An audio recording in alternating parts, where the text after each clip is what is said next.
The day is here. The anticipation that these fans have been waiting for has reached its limit, and we are here finally for the main event of the 2022 2-wide downhill battle presented by Racing Power 19 Enterprises 2022. The day is finally here, and with a little bit of adjustments that we had to make this race possible, we are officially ready to go.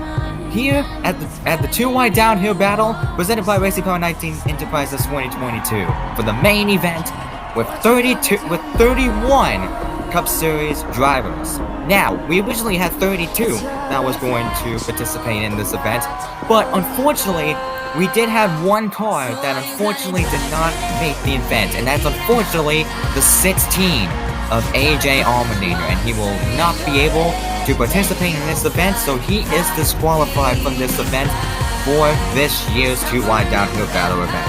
But don't worry, since next year he will be racing full-time in the Cup Series, we'll be able to get him in, and as soon as the next gen diecast comes in, we should be able to get him in, and he will be able to race with these guys in that ramp and see if he will reach, and he will take that crown and that trophy. But he's gonna have to wait until next year to find out if those answers will come true. So yes, we had a little bit of a few updates and switch-arounds going around here, since we had some cars that unfortunately could not make the show, and of course that was the 16 of AJ Allmendinger. But the 7 of Corey LaJoie is going to be racing a different diecast, since of course Corey LaJoie's diecast car is kind of hard to find online, and unfortunately with the new next gen diecast now mostly being available in retail stores, we have to put Danica Patrick's 7 into the show for Corey LaJoie. The same thing, like, you know, for one of my good friends, Preston Racing 11, who was formerly known that, but he did the same thing by bringing the 7 as Corey LaJoie with Danica Patrick's car. So we're going to do the exact same thing and let Corey LaJoie take over for the number 7.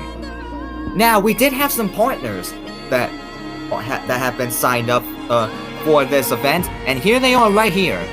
These are the users that signed up to be partners with these race car drivers. And as you can see, the 16 has been disqualified, which was taken by Mr.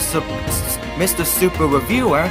So, Mr. Super Reviewer, if you're currently watching this right now, we put you in the 14 to make an effort, because of course we do not have the 16, unfortunately, and of course with this year winding down so fast, we unfortunately cannot get enough time. And with me being unemployed, that's going to be kind of impossible. So we're going to put you in the 14, and hopefully you will understand. But in the meantime, here's the partners that you are currently seeing that will be also participating in this event. As you can see, the number 3, Officer Waters Gaming. If I butcher your name, sorry about that. The number 4 of Kevin Harvick will be partnered up by Lily Plays Gotcha Live, another one of my good buddies. NS Racing 97 will be taking over for Kyle Larson. Jackaboy, the Almirola fan for the win, will be driving the 7, although he would originally drove the 10 if Rowdy Boy 18 did not take that number 10. And of course, President Johansson in the 11, as I just mentioned, one of my good friends that gave me the idea of the number 7 will be the number 11. And Larson Bit Fan 5 was originally going to take the 5, but he's going to be taking over for Ryan Blaney in that number 12. And of course, as we said, Mr. Super Reviewer will take over the 14, as the 16 was originally taken by him. Mickey Movie will be taking over in the number 17. Union Pacific Fan 2000 is going to be driving the number 18. Ethan W72, an old friend of mine, will be taking over my favorite driver in the number 19.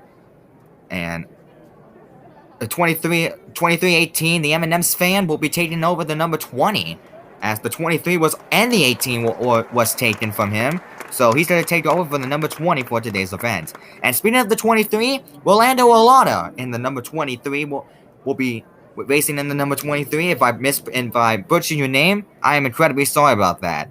Rolando Arola.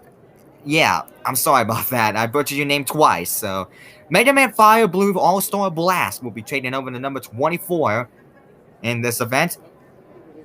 01 Aberration in the 34. Again, if I mispronounce your name, I'm very sorry about that.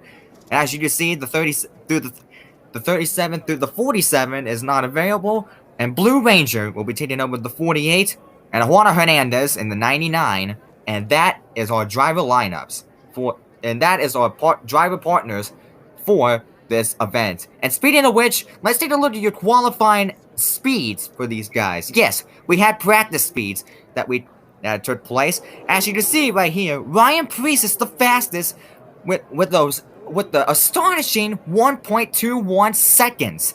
So Ryan Preece is the guy to watch today. And as you can see, not a lot of big namers have had fast cars all day. As you can Aaron Jones, Chris Buscher, and Kurt Busch have not put out great qualifying speeds. As Kurt Busch and Aaron Jones with the 2.22 second advantage simultaneously, and Chris Buscher, who has the slowest car right now out of all the cars with practice speeds, with 2.50. So that's pretty much the slowest car on the racetrack, but Ryan Preece is currently the fastest on the racetrack with 1.21.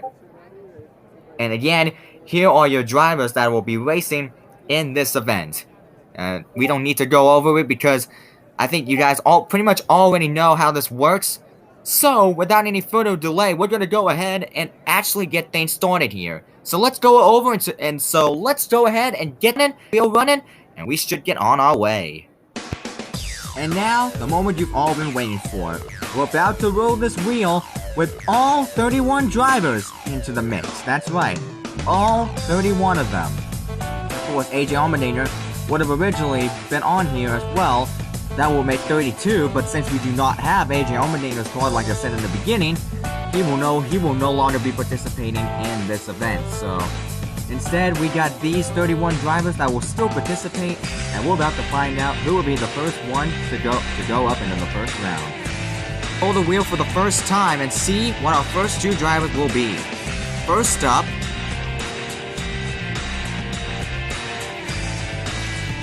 is the 18 of Kyle Busch, who will be the first one that will go up today. And then going up against Kyle Busch will be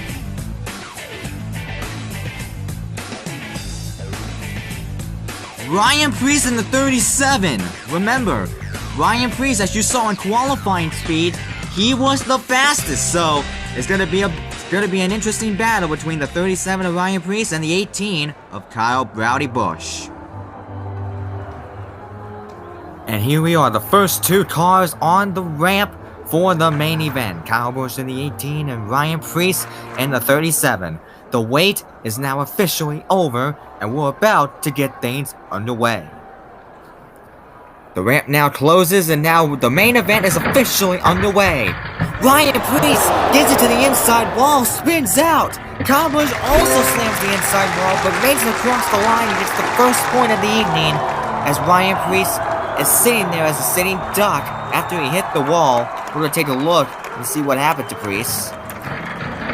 As he goes down the ramp, seems like to me he was a little bit sideways, trying to exit out of that ramp, and he did make contact with Kyle Busch. That's what slowed him down, and the wall especially slowed him down, and that's how Kyle Busch was able to get in front of Ryan Preece and was able to take the early lead.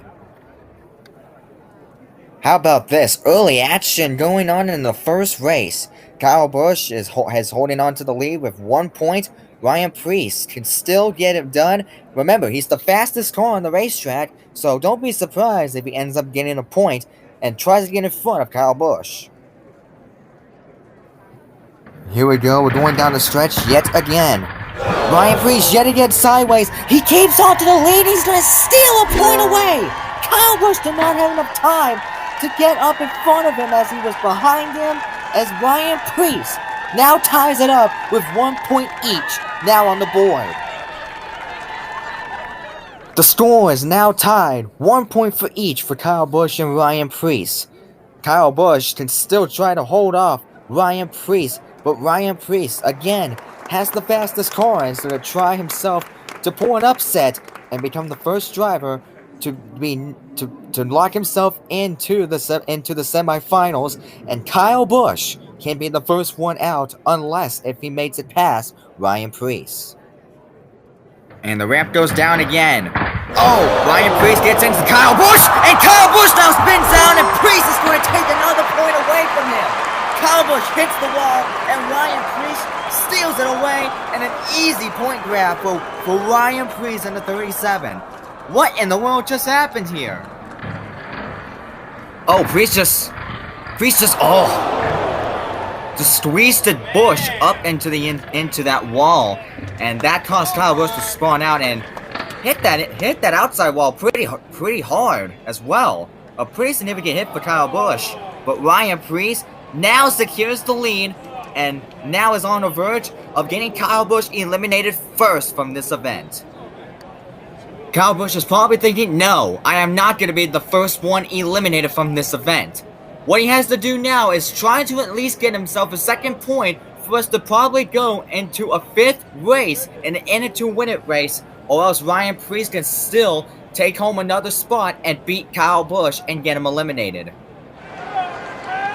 All Ryan Preece needs to do is not make a mistake, and he'll move on to the next round, and now he's into the wall! And Kyle Busch is going to steal it away! And now it's tied up with 2 and 2. And now we're going to go into an inaugural race 5 and in it to win it race. What in the world just happened to Ryan Preece? Oh, Ryan Preece just made the same mistake coming out of the ramp, but he got a big shove by Kyle Busch from the door, and that's what got him sideways and into the wall. I must say, that was pretty aggressive racing by the 18, but nonetheless, it was still an amazing battle, as now is going to be a tiebreaker in an in-it-to-win-it race. Can Busch do it? Can Kyle Busch get in front of Ryan Preece and move on into the next round, or Ryan Preece still find his way and dominate and move on into the next round and get Kyle Busch out first? And with Kyle Busch coming in last place, all we gotta do is drop that ramp again, and we will find out in this in-it-to-win-it race in inaugural race 5. It all comes down to this. What can they do? Ryan Preece again made the same mistake in the beginning, and now Kyle Busch ended up stealing it away. So Kyle Busch doesn't face elimination, and he takes it away from Ryan Preece. And that means Ryan Preece, who was the fastest car on the racetrack, is going to be out first. Unbelievable about what happened on that first race. This was just the first race. And now Kyle Busch is going to move on into the next round here in today's event after an intense battle between Kyle Busch and Ryan Preece. Wow, that has got to be the biggest shocker of all 3 of these events that we just took place. The fastest car on the racetrack has now got eliminated first and will come in last place. That is a shocker. I don't think anybody has saw that one coming, but we still got a long way to go before, and any excitement, we can still get a lot more excitement coming into this event, because we got 29 drivers left to choose for these next couple of rounds. So without any further ado, let's go ahead and get the second round going. So the next few drivers will be listed as this. The first one up will be Christopher Bell in the number 20. We'll be going up into the second round. And going up against him will be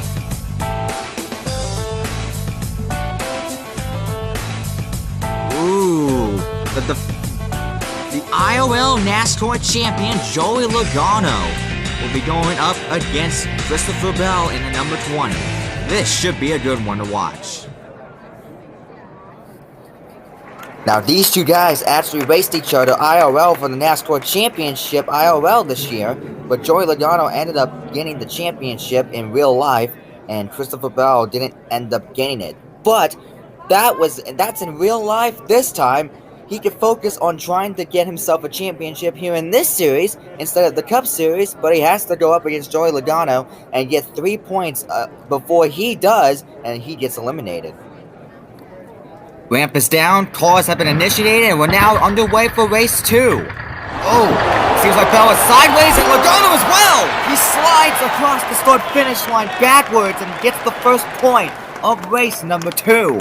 Bell is a sitting duck right between the two walls, the inside and the outside wall.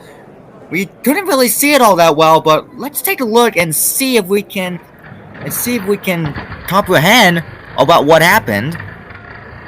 It looked like Bell might have gone into that wall, and Logano probably did the same thing as well. It's just kind of hard to see because of how some of that wall is in front of the camera, but I believe that's what happened. But either way, Logano still ends up getting the point. A 1-0 lead for Logano right now, as Christopher Bell is still looking for that first point. Christopher Bell is going to try his best to see if he can still get 3 points to edge out Joey Logano and get him eliminated. But Joey Logano looks like he has a pretty fast car, so Christopher Bell is going to have to try everything that he can to get into the next round and take Logano out. Ramp goes down again. Logano with an early stretch. Bell spins out in the back again. And Logano, another easy point dub for him. And Christopher Bell once again spins out in the background. He probably made the same mistake like he did the last time, so we could take a replay. We're actually going to take a look at it and see how Bell messed up again. Did Logano put him in the wall? Again, the wall was in the way, and we couldn't even see like a good majority of that. So I don't know what to say about that, but either way, Joey Logano still holds off a dominated 2-0 lead against Christopher Bell. 2 points now for Joey Logano, and Christopher Bell still with nothing on his bucket, but still trying to at least get 1 point, and maybe can steal 3 points away from Joey Logano and somehow find a way to move on. Remember, his teammate Kyle Busch did that to beat Ryan Preece in the first round previously. Christopher Bell can do the exact same thing, unless Joey Logano can get himself another point and make this race become a blowout race and beat Christopher Bell. What can Christopher Bell do as he comes down the ramp again?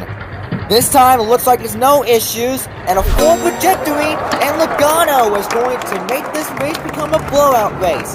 An easy 3-pointer win for Joey Logano, a complete blowout race, a dominant performance by Joey Logano for Team Penske, and that Joe Gibbs Racing driver of Christopher Bell is going to be eliminated from this event, and Joey Logano moves on into the next round in today's event.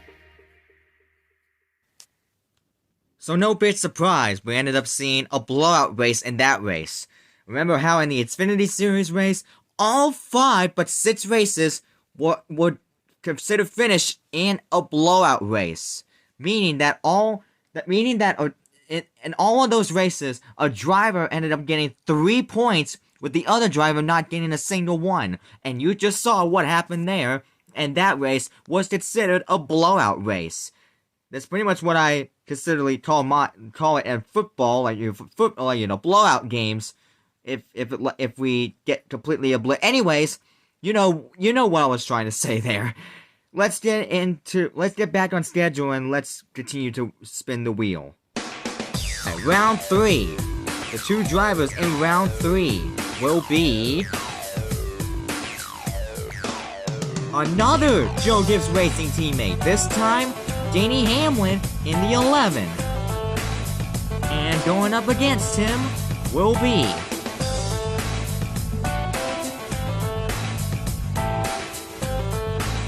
it looks like it's the 10 of Eric Almirola.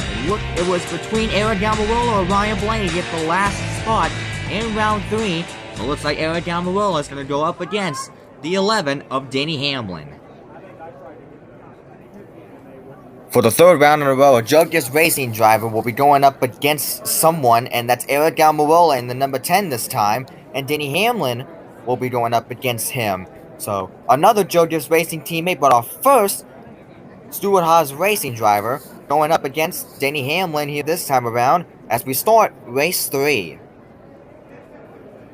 And here we go, SHR versus JGR. Oh, and they're both sideways. Eric Almirola and Denny Hamlin both skirmish, and Eric Almirola hit the wall a ton, and Hamlin crosses the line and gets the first point. Man, there was so much going on there. They were going back and forth, left and right. They were all over the place. let's take a look at this. This was crazy. So, oh man, Elliott Almirola first hit that wall and got pushed back. Got into Hamlin, and Hamlin hit the wall, bounced back to Almirola, and that's what took place. My goodness. That was wicked impacts by both of those guys.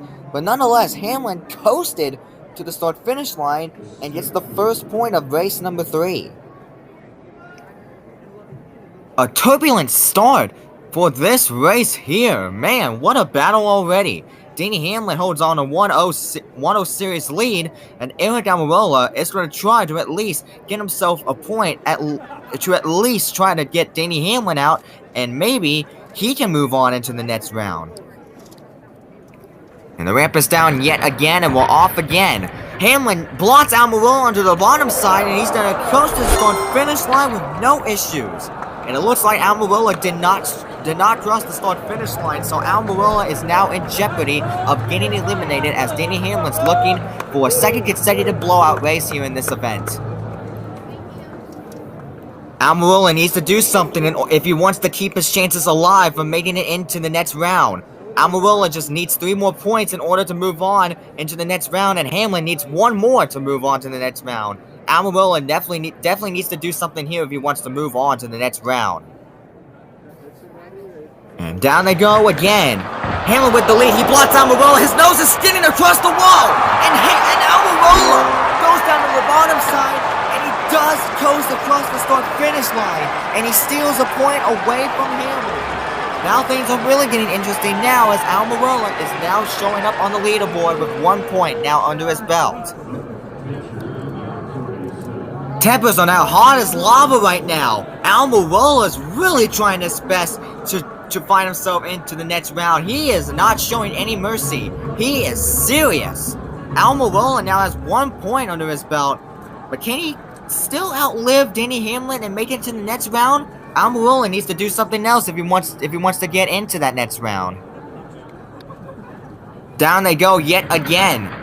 Hamlin scrubs the inside wall. He's about to hit the opposite side of the wall. Almirola spins out behind him, and Hamlin is going to make it across the start-finish line, and he's going to get that final point, and he will move on into the next round here in today's event, and that's going to eliminate Elliott Almirola, and Almirola will be going back on the shelf after a valiant effort for Elliott Almirola, but it was just not enough for that young Tampa Bay, Florida driver.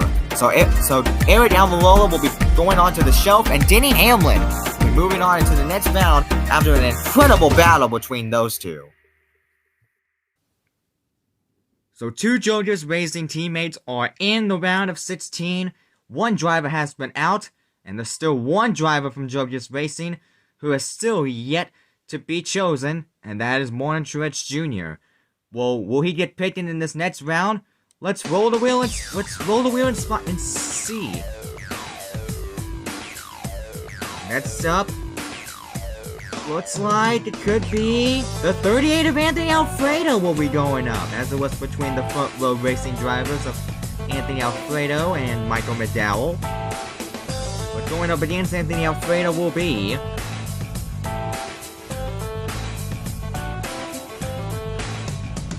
Cole Custer. Again, it was between Michael McDowell and him.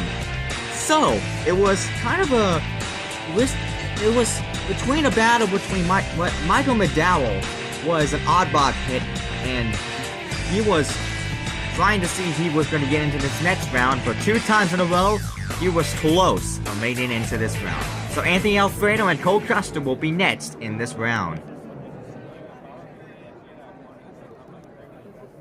So we have 2 youngsters now going up against each other here in this next race of the event. Cole Custer and Anthony Alfredo, both really young in the sport, and we're going to battle it out for the next spot into the next round. And this is going to be a shocker because we usually don't see we usually don't see these 2 moving on into these sort of rounds in IRL and in the NASCAR Cup Series. But in this time around, looks like we are going to have a shocking driver into this next round. So let's see who is going to be.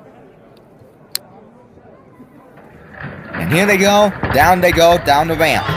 So far, no issues, but Alfredo bounces off of the wall and bounced into Cole Custer, but that's not going to change the fact that Cole Custer is going to lead the first point at a 1.0 lead. So far, it hasn't been a chaotic race between these two guys, but I'm pretty sure that's not going to stay the same as, of course, the 38 Anthony Alfredo. You have no idea what he's going to do. The 41 of Cole Custer already has 1 point under his belt, but Anthony Alfredo can do something to get that first point and maybe even beat Cole Custer to move on to the next round. Let's see what Alfredo can do right here in this lap. Oh! And Custer puts Alfredo to the wall. He spins out. He comes back in front of Alfredo and his rear makes it across the line and he's going to get the point. Alfredo was inches away from securing that point. And Custer crosses it backwards after being bounced off the wall and came back in front of Alfredo and took it! Take a look at what he did. He pinches Alfredo into the inside wall, bounces off of it, spins out, comes back in front of Alfredo, comes across the line backwards and just stole a point away from Alfredo. What terrific racing done by Cole Custer in that 41 machine, as is now a 2-0 point lead for Cole Custer as Anthony Alfredo is facing elimination. Unbelievable. And just like that, things have dramatically changed. Cole Custer is now on the verge on another blowout race here today, and Alfredo is facing elimination. Alfredo needs to do something if he wants to move on into the next round and not face elimination. Alfredo needs to win this if he does not want to face elimination, and he's going to do just that by stealing a point away from Cole Custer. And now, Anthony Alfredo has just secured his first point, and now is looking to close in on Cole Custer to try to see if he can take it away and move on into the next round. Alfredo is now trying to do something. It is now 2-1 between Cole Custer and Anthony Alfredo. Custer still remains the leader right now, but Anthony Alfredo, if he gets 2 more points, he can move on into the next round, and Cole Custer could be out and put back on the shelf. Well, let's see what Alfredo can do here. This is Custer's shot of trying to make it into the next round. And it looks as though it's going to have no issues, and he's going to coast across the start-finish line, and he's going to move on into the next round. And Anthony Alfredo will be going back on the shelf as his time here in this event has unfortunately come to a close. A great valiant effort for Anthony Alfredo, but Cole Custer, an upset, is going to be moving on to the next round here in this event after an incredible performance after beating up against Anthony Alfredo. So, we got our first shocker of the day. Cole Custer making it into the round of 16. That is something you don't see every day. Although it did happen in 2020, that was pretty much the only time Cole Custer made the playoffs in the Cup Series. But now with him in this, he's going to be a factor here. He had a fast car and completely dominated that race and completely took out Anthony Alfredo, and now he's eliminated on the shelf. But without any further ado, let's go ahead and get the next round underway. So the next round, the drivers will be the 5 of Kyle Larson will be going up next. And then going up against the 5 will be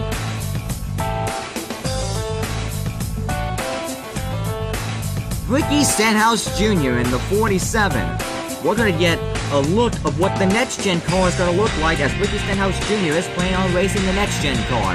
So we're going to take a look and see how Stenhouse's car is going to cooperate on this track against the Gen 6. Nope, we are not lying. Ricky Stenhouse Jr. is actually going to be driving a next-gen diecast here in this event. Originally, we had next-gen diecast still yet to be released, but Ricky Stenhouse Jr.'s was the first to arrive for the next-gen diecast. So, Stenhouse will be testing out the next-gen for this year, as next year we're planning on putting the next-gens out for next year. But Kyle Larson is still going to be driving the Gen 6 diecast, but Ricky Stenhouse Jr. is going to be trying the next-gen diecast here in this track, and see what it will look like for next year. Two different cars, two different generations. Let's see how this turns out. They're both into the inside retaining wall, and Kyle Larson is going to coast to the finish line and get the first point. Kyle Larson with an easy point grab there, as he leads this race now with 1-0. Things right now are currently smooth sailing for Kyle Larson as he holds on to the early lead. Ricky Stenhouse Jr. is really going to try to do his best in this next gen car to see if he can beat Kyle Larson and get him eliminated into this event. And the ramp goes down yet again. They're off. And they're both into the inside wall again. And Stenhouse bounces off and biffs the other side of the wall. It's going to be another easy point grab for Kyle Larson. And it looks like to me that Kyle Larson is looking like to make this race a blowout race, as Stenhouse right now is a sitting duck right there up against that inside wall facing elimination. It looks like this is a no challenge for Kyle Larson as he looks to sweep this race off and get Ricky Stenhouse Jr. eliminated and move on into the next round. Once again, they go down the ramp. Stenhouse bounces off the wall. Larson does as well. Larson is still going to hold on to the lead, and he's going to get all 3 points. A blowout race for Kyle Larson. A complete dominant fashion by that flying machine, and he will move on into the next round easily and takes out Ricky Stenhouse Jr. in this event. A dominant performance done by the Hendrick Motorsport driver of Kyle Larson and a number 5 machine, and he moves on into the next round here in today's event. I bet pretty much everyone has saw that coming. Kyle Larson completely dominating that round and just took out Ricky Stenhouse Jr., eliminating him. That was no big surprise as Kyle Larson moves on into the round of 16 in this event after a dominant run. And that's a bit strange. The Gen 6 was faster than the Gen 7 this time around. Well, that can possibly affect William Byron, as William Byron is also going to be racing in the next gen today. So, look out, William Byron. He's gonna be a mixed factor here into this upcoming race. But will he be taken in this next round? Let's roll the wheel. Round 6. We have the 17 of Chris Buscher. And going up against him will be the fan favorite, Chase Elliott in the 9. So this should be a really interesting show to watch, as Chris Buscher, one of the underrated drivers, and the fan favorite driver, Chase Elliott, will be going up against each other in round number 6. I bet you heard the crowd when Chase Elliott's name got picked onto the wheel. This should be an interesting round for these fans to watch, as the fan favorite is now going to go up against Chris Buscher in the number 17 Roush-friendly racing driver. And a wrap goes down once again. They're both side by side a little bit. Elliott gets into the wall a little bit, and that's how you get Buscher in an advantage to get himself his first point. And give himself a 1-0 lead against him and Chase Elliott.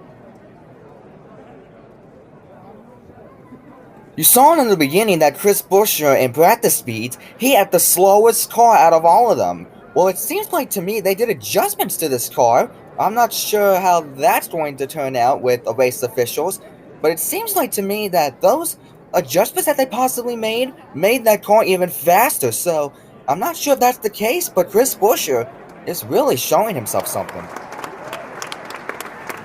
But don't count out Chase Elliott. He's going to try to do something here in this round. He goes down low, and he slides across the racetrack. He hits the wall. That's going to give Buscher another point as Chase Elliott spins around and he hits the wall. A little bit of mixed emotions from the crowd, as you can hear. We're going to take a look back and see how this happened. Just Chase Elliott went down to the bottom and he spun out. Oh wow, Elliott got completely sideways, and he tried to overcorrect it, went down to the bottom, made contact with Buscher, and then eventually the wall. Nosed it into the wall pretty significantly. Boy, wouldn't that be surprised if Chase Elliott somehow gets eliminated this early in this event, if he gets completely taken out in a blowout race, which that's on the verge of going right now. So Chase Elliott obviously has to do something here if he doesn't want to face elimination and get beaten against Chris Buscher. He's going to try to do his best to see if he can outlive Chris Buscher and try to get 3 points before he does. Boy, would have that been a comeback for sure. Chase Elliott needs to do something if he doesn't want to face elimination. He gets put into the wall. He lost the draft, and he's going to be out of this one. And listen to the crowd. They did not like how that race ended up, and they are vexed. The crowd definitely booing this one as the fan favorite gets eliminated early. I wouldn't blame them. If you're rooting for a driver that you really enjoy so much, and if they get out, I don't blame the frustration from the crowd. But either way, it's still a good day for Chris Buscher fans, but probably not for Chase Elliott fans, because Chris Buscher, after that dominant performance, he moves on into the next round as Chase Elliott goes back on the shelf. I think that had to be the biggest shocker of the afternoon. Chase Elliott missing the semifinals after being taken out by Chris Buscher in a blowout 3.0 race. That is absolutely shocking. Chase Elliott didn't even receive a point, and now he's eliminated early and will not get a chance to race into the semifinals. And as you heard from the fans, they were not a fan of that one. But we still got a long way to go. 19 more drivers still left to pick, and we're going to pick 2 more out of the bargain. So let's go ahead and roll the wheel yet again. In the next race we have Ryan Blaney in the number 12 for Team Penske. And going up against that Penske driver will be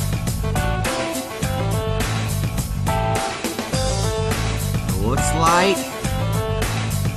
the 48 of Alex Bowman. It was a mix between Bowman and Suarez, but Bowman will go up against Ryan Blaney here in this next round. Our first Hendrick and Penske duo of the afternoon. Ryan Blaney and Alex Bowman now about to go at it. Hendrick Motorsports already has one driver into the round of 16. One driver's in the shelf. Another one is about to go down the ramp. Joey Logano for Team Penske is already into the round of 16. Ryan Blaney also put his name into it and made 2 Team Penske cars into the round of 16. Let's see what Blaney can do here in that Ford machine. Bowman slides, hits the wall. He's going to bounce off to the other side of the wall, and Blaney's going to hold on to the first point. Here's the first point of this race, and Ryan Blaney now holds on with the 1-0 point lead over him and Alex Bowman. Blaney right now is looking really strong in that number 12 Team Penske machine, but Bowman can still have a shot and try to tie things up. Alex Bowman just needs to try to see if he can be better than Ryan Blaney and see if he can get 3 points before he does. And again, they go down the ramp. Both are sideways, they both get into the wall, and this time to the line is going to be Alex Bowman this time, as he now ties it up with 1 point each. Both cars looking very strong today, and this is going to be a major factor between Blaney and Bowman because both cars are really fast today and they're both pretty strong. It's getting real now. Both cars looking very strong as they're both tied with 1 point each. It's going to be a major factor of who is going to win this one. I don't think anybody can even guess who is going to win this one as they're both tied and both very, very strong. Well, let's see what the both of them can do here. Looks like they don't have any issues, and this time Bowman is now going to secure the lead as he now has 2 points over Ryan Blaney, and he's looking to try to get Ryan Blaney closer to elimination as he has 1 more point now under his belt, and he can move on into the next round. So far, it's been a mistake-free race for both of these guys, but if Ryan Blaney wants to get into the next round, he needs to not make a mistake and try to at least tie this thing up to go to a winner-take-all race. If Ryan Blaney can do just that, his chances of moving on to the next round couldn't be any more higher. Blaney just needs to make a mistake here. A very strong start for Ryan Blaney, and he is going to take another point away.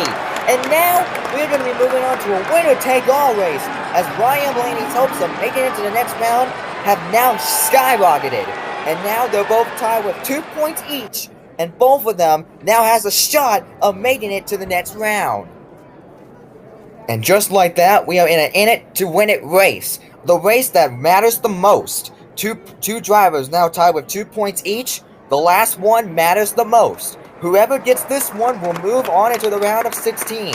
Will it be Blaney or Bowman? So far it's been a relatively clean race for the both of them, but they just need to not make a mistake in order for one of these guys to move on. Who will it be? It all comes down to this. Who was going to make it across the line? Blaney tries to do a crossover move but does not have enough time. Did not have enough momentum to try to pass Alex Bowman, and Bowman will be the one that's going to move on into the next round, and Ryan Blaney will be back on the shelf. A clean race for the both of these guys. A mistake-free day as Bowman the showman will be moving on into the next round in this event after a dominant run between him and Ryan Blaney. A clean race. Wow, that was a fun race to watch. But unfortunately for Blaney fans, looks like you're going to have to wait for that win in 2023, as looks like Blaney is not going to win anything in 2022. So, unfortunately, that's going to be the case for Ryan Blaney and his fans. But we got 17 entries left. We're going to pick 2 more here in this next race. So, let's see who we got next. Bubba Wallace in the 23 will now be going up next in the 2311 racing machine. And against Bubba Wallace, who will be going up against? Looks like Erik Jones again for the second straight round in a row. It was between Daniel Suarez and another driver, but Erik Jones gets taken against Daniel Suarez again for the second straight round in a row. But the 23 of Bubba Wallace and the 43 of Erik Jones will be going up next in this round. So race number 8 here is going up against Bubba Wallace for 2311 Racing and Erik Jones for Richard Petty Motorsports, which is now known as Petty GMS Motorsports. But since Erik Jones is still driving the Richard Petty Motorsports Gen 6 car, we're still going to call it Richard Petty Motorsports for this year, and next year we'll call it Petty GMS. But we're getting off topic now. Let's go ahead and get the ramp rolling here. And the ramp now goes down. Side by side, Bubba Wallace gets pinched up in between the wall, and Erik Jones is going to get the first point after pinching Bubba Wallace into that inside wall. Both cars look pretty fast and probably at the same speed as they both went down the ramp side by side, door to door. So this is going to be an interesting battle between these two. So Jones now has a 1-point lead over Bubba Wallace, but let's see what Bubba Wallace can do if he wants to try to get up there and try to see if he can make it into the next round and completely takes out Erik Jones. Wallace needs to be strong in these possible next 3 runs, but Erik Jones blocks him down on the top side, and another point grab for him. Erik Jones now has a 2-point lead over Bubba Wallace, and Bubba Wallace is now facing elimination as this race is looking forward to become another blowout race. Wallace is probably looking for a miracle right now as he's now in jeopardy of getting eliminated from today's event, and Erik Jones, still a mistake-free round for Erik Jones, and he's looking forward to move on into the round of 16 and try to pull out a perfect sweep for him. Can Jones pull the perfect sweep, or will Bubba Wallace somehow find a way to get out front? It doesn't look like that's going to happen, and Erik Jones is going to pull out a perfect sweep. A 3-pointer for Erik Jones with a mistake-free race. 2 races in a row, we had no issues or no mistake from any other driver. So far right now, it has now been relatively clean for these drivers, and Erik Jones easily is going to beat Bubba Wallace and will move on into the round of 16 after a dominant fashion. Wow, another dominant performance done by another driver. Erik Jones completely takes out the 23 of Bubba Wallace. So Elliott Jones is going to be moving on. And what an interesting format we got going on. 8 drivers, some that are very typical of you seeing, and some you don't usually see. But these guys are really having good days. We got 15 drivers left, and only 6 more spots can be secured. So let's go ahead and spin the wheel for the 9th race. And will Suarez finally get it? It's Kurt Busch! Kurt Busch gets it over Daniel Suarez yet again. And going up against Kurt Busch will be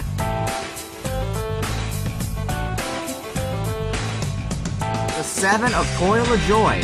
So Kurt Busch and Corey LaJoie are up next here in this round.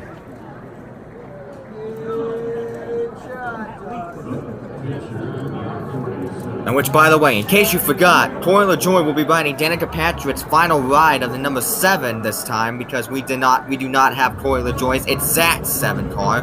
So we're gonna make an effort for it and put Danica Patrick's number 7 into the mix and let Corey LaJoie drive that 7 car.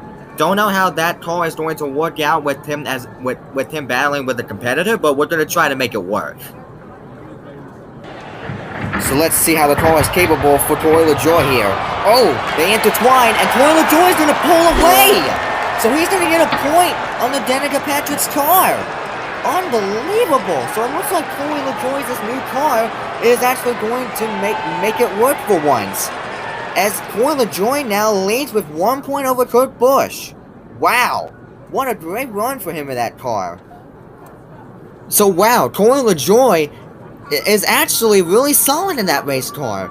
Although we don't have his actual primary car, that car is actually making some work done for him, as he now has a 1-point lead over Kurt Busch. Corey LaJoie is really an underdog here. He's going to try to pull a Cinderella story, but can he actually hold off Kurt Busch? We'll find out as Corey LaJoie, he's side by side with Kurt Busch. Kurt Busch makes contact with him. Doors smash, they trade paints, but Kurt Busch holds on to him, gets in front of him, and gets the first point, and now ties it up with 1 point each. It's now tied on the leaderboard. Things are now heating up between LaJoie and Kurt Busch. LaJoie is actually trying to pull a Cinderella story, as Kurt Busch is trying to eliminate him and move on into the next round. What can Kurt Busch do? And they go down the ramp once again. LaJoie now with the lead. He's into the wall a little bit. Is LaJoie going to make it across the start-finish line? Oh, Kurt Busch made... Oh! That is way too hard to tell. We can't even see if either Kurt Busch or Corey LaJoie made it across the start-finish line. This incident is being under review. Race officials are reviewing this and see if either Kurt Busch or Corey LaJoie made it across the line. Kurt Busch is out front by a nose, but we cannot tell if Kurt Busch made it across the start-finish line. We're going to take a look at the replay. We're going to look back at it and see what even happened, and see if either LaJoie or Kurt Busch made it across the finish line. So it is kind of hard to see, but LaJoie and Kurt Busch... Kurt Busch did hit it! Kurt Busch hit start-finish line! And race officials are giving the point to Kurt Busch. Kurt Busch did hit the start-finish line with his fender. An unbelievable call and an unbelievable finish to give the second point to Kurt Busch. Such an incredible finish to end this one off. Kurt Busch barely edging out Corey LaJoie and securing the second point. That is just unbelievable. Now Corey LaJoie is now in jeopardy of getting out of this event after that one.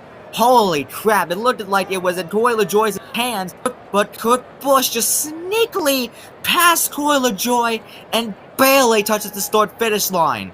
What can Corey LaJoie do now, since he's now on a brink of being eliminated from this event? Let's see what Corey LaJoie can do this time. This time, he holds on to the lead. Can he keep on to it? This time he will!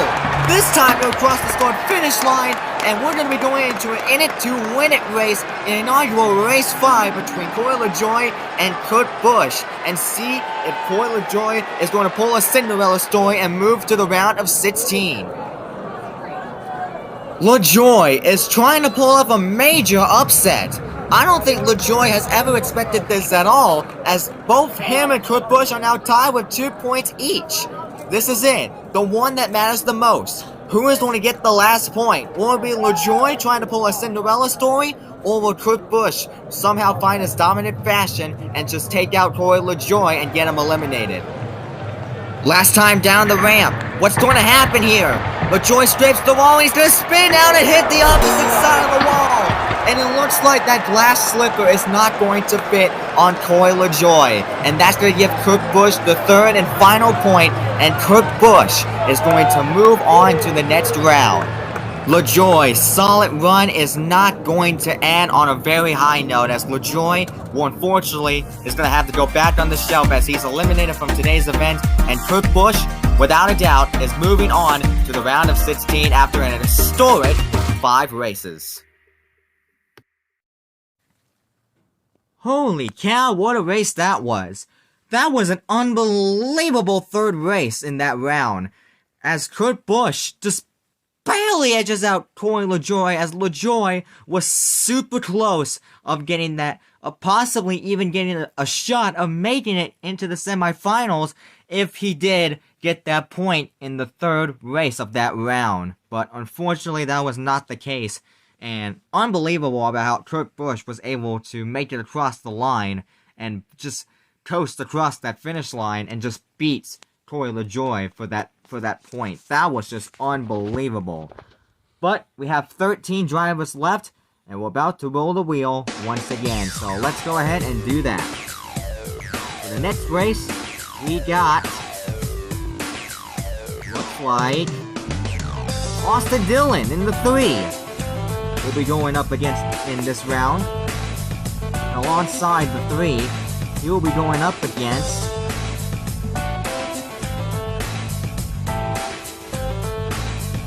Tyler Reddick. So RCR teammates are going to be battling out in this one and see who will get the next spot into the semifinals. Reddick and Dillon, both for Chevrolet and both with the same organization, are now going to go after each other here in this round. Even if they're teammates or not, I'm pretty sure they're not going to be teammates in this one, as they're going to be pretty aggressive on each other to see which one of these two is going to make it to the round of 16. And they both go down the ramp. They're side by side. Austin Dillon tries to move down to the bottom side, and Tyler Reddick spins out. Barely nudges the wall, and Austin Dillon is going to get the 1-point lead over Tyler Reddick as he has the early lead.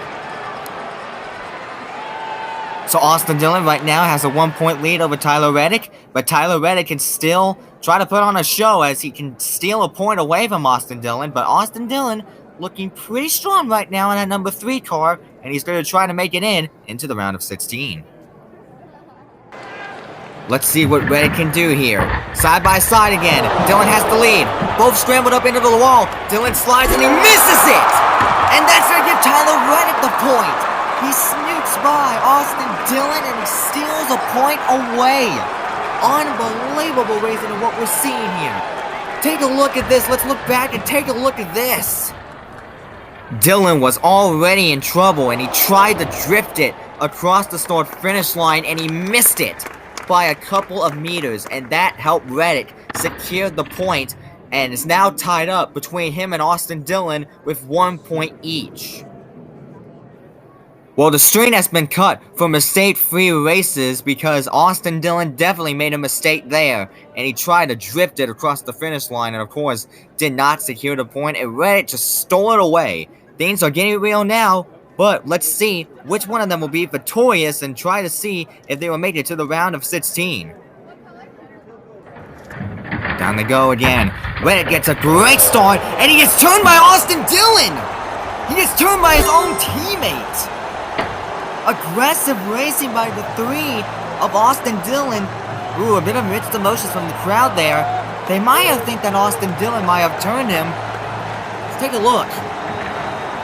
So the Dillon? Oh! Wait, Reddick was the one that put a Dillon into the wall. And as soon as I think when Dillon hit the wall, he came back and he got bounced around and hit Tyler Reddick. That might have been the cause of what happened, but I have no idea who to blame here. And I don't think any fans know who to blame here, but a lot of fans were blaming Austin Dillon, but Reddick was kind of aggressive and kind of sideways. But either way, Austin Dillon still hangs on to the lead. Reddick's got to think smart if he wants to advance into the next round. Dillon bounces off the wall and he bounces right back to his teammate Tyler Reddick. And that's going to give Austin Dillon that third and final point. And he will eliminate his teammate Tyler Reddick in drama fashion. Man, what a battle between those two drivers from RCR. RCR is happy at one driver, but not so much for the other driver, as Tyler Reddick is going on the shelf, and Austin Dillon is going to be moving on to the round of 16. Wow, what a show we are putting on tonight. That was an amazing battle between the RCR teammates. And what an incredible finish to that second round of that race. That was incredible. I think we're going to have a lot more excitement as we got 11 more entries left. 11 more drivers have still yet to be chosen. And let's roll the wheel again to find out who will be next. Next up we have...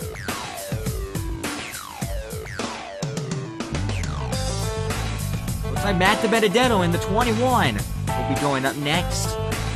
And then going up against Matty D is going to be... will it be Suarez this time? No! Brad Keselowski gets chosen again! Suarez is going to have to wait for another opportunity to get into a round. Man, this is not Daniel Suarez's day right now. I guess you could technically call these guys teammates because both of these teams, as a matter of fact, Team Penske and Wood Brothers Racing has actually formed a little alliance together. So you could technically call these guys teammates, but either way, if they are teammates or not, they will still be aggressive on the track to try to get himself into the round of 16. But that spot can only go to one of these two. So let's find out which driver will get that spot and move on to the next round. Oh, and both of them are into the wall, and Brad Keselowski scraped the wall a little bit, but got the advantage and crosses the line first, and Matty D does coast across the start-finish line, but does not get that point, as Brad Keselowski now has the early lead with 1 point under his belt. So Brad Keselowski right now has the strongest car besides Matty D, but Matty D can still get up there and try to see if he can steal a point away from his alliance member, Brad Keselowski. So let's keep an eye on Matty D here in this round as he's side by side with Brad. He puts Brad into the wall. They're both pinched up into the wall, and Matty D helped Brad Keselowski and he pushed him across the start-finish line, and now Brad Keselowski is now looking to turn this race into a blowout one, and Matty D is on the verge of elimination.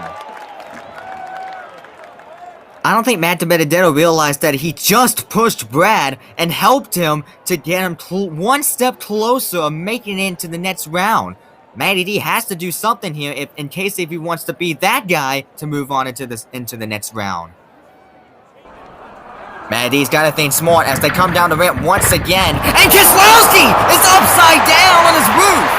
All of a sudden, Brad Keselowski was on his way to try to see if he could do this race to a blowout race, and then all of a sudden, his car seemed like to me it flipped over coming off of the ramp, and that Team Penske number 2 Ford Mustang has come to a stop on his roof in an unbelievable incident. So Keselowski is upside down on his roof. A1 safety team on the scene. Let's take a look at this. Oh, wow. Yeah, he did not have a good start coming off of that ramp. Seems like to me he came out a little bit crooked unless he ramped off the side of that ramp, and that's what got him up and over. And they're saying he's okay, and they're putting the car back on its wheels, and that is a good sign. So we're going to go back on the racing here, and Brad Keselowski's going to be able to continue. But meanwhile, after that happened, Matt DiBenedetto was able to go by and sneak through Brad Keselowski for him to get himself a point. Matty D just needs 2 more if he wants to move on into the round of 16. But Brad can still get 1 point left because he has one. He needs to get 1 more point in order for him to move on. Down to go again. This time, Brad gets a clean start off the ramp, and he's going to hold on Matty D in an unbelievable turn of events as he was upside down the race before, and next he's able to win this race, and he will move on into the next round in the event in a flip and win. I think that's what we like to call this one, a flip and win for Brad Keselowski. Unbelievable stuff that just happened in this race, and this is definitely going to the history books for sure, as Brad Keselowski moves on and Matty D is going back on the shelf. This event just keeps getting more unreal by the minute. A flip and win done by Brad Keselowski. He flips over in the 3rd round of the race and comes back in the 4th one to win it all and beats out Matt DiBenedetto. This is just an unbelievable event. I am glad you fans have bought your tickets just to see this event, because this is one heck of a good show. But speaking of which, we still got 9 drivers left, and we're about to roll the wheel again for 2 more drivers to be taken out of the bargain. So let's go ahead and do that. First up, we have the 24 of William Byron. Another one of those drivers who will be racing in the next gen today. Up against William Byron is going to be the 19 of Truex Jr. will be going up next in this next round. So another next gen versus a Gen 6 diecast here in this round. As Truex Jr. William Byron will be going up next. The last Hendrick Motorsport and Joe Gibbs Racing drivers are now on top of the ramp. Both Truex Jr. and William Byron are the last of each team that had yet to be chosen, and they just got chosen for this round. So the both of them are now going to go up against each other in race number 12 of this round. And again, this is for the next spot into the next round, in the round of 16. And here they go, they're both going down the ramp. A forward trajectory straight to the line, and it's going to be Truex leading them to the first point. A 1-0 point lead for Truex Jr. over William Byron.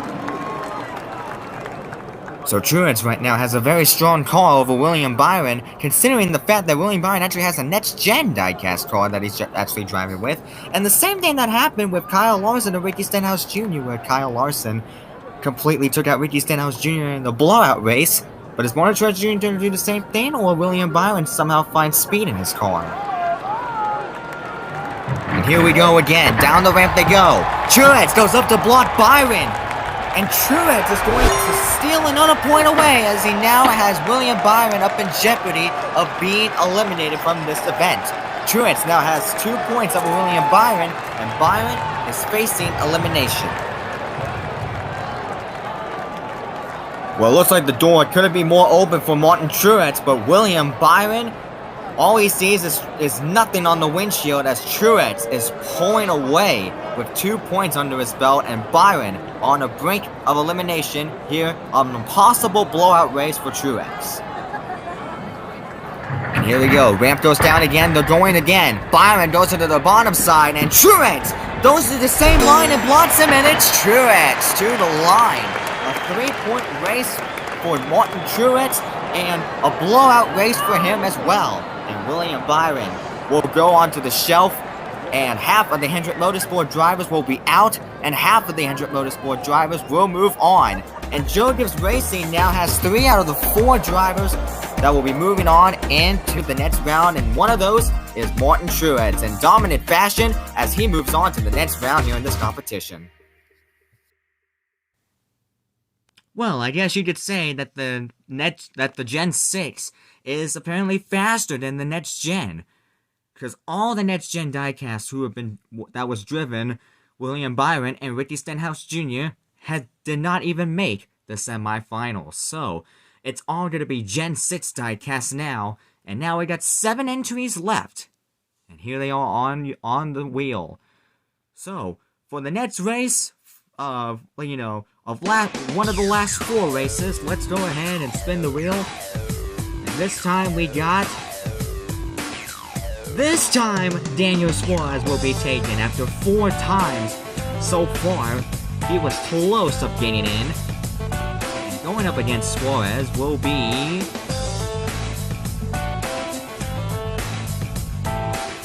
the closer, the 4, Kevin Harvick, will be going up against Daniel Suarez in the 99 in this next round. Finally, after 4 tries, Daniel Suarez is now on top of the ramp. And he's going to go up against one of the major namers in the sport, Kevin Harvick in the 4. Remember, in 2019, these guys actually used to be teammates. But now, with the different divisions and different manufacturers and different teams, this is really going to be interesting for the both of these guys. The ramp is closed, and down they go. Harvick with the advantage, he is out front, and he's going to easily take the point away from Daniel Suarez. Harvick now has an early point lead over Daniel Suarez with 1 point under his belt. No big surprise seeing Kevin Harvick leading this thing early with 1 point under his belt. But don't count out Daniel Suarez. He's going to try to at least get in front of Kevin Harvick and possibly get a win of this thing and possibly move on. And down they go again. They are side by side. Suarez now with the advantage, and this time Suarez is going to be the one that crosses the line, and he now ties it up with 1 point each. Both of these cars looking very strong, so this is going to be a factor between these two. Now it's any of these 2's races now. Both of them would tie with 1 point each. Harvick with 1, Suarez with 1, and only one of these 2 can move on into the next round. And once again, they go down the ramp. Again, they're side by side. Harvick now has the advantage, and he takes over the lead, and he continues to maintain the lead, but now by 2 points. Harvick is now 1 step closer away from making it into the round of 16, and Suarez is now on the brink of elimination. Suarez needs to do something if he wants to get into the next round. What can Suarez do if he wants to move on?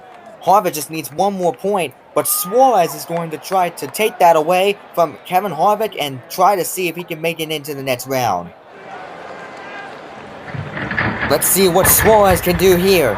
They are still side by side. Here they come across the line. Door to door, and it's too close to call. They both crossed the start-finish line. It is a photo finish to the line, but it is way too close to call. We're going to have to take a look at that and see who was the first one to cross the line.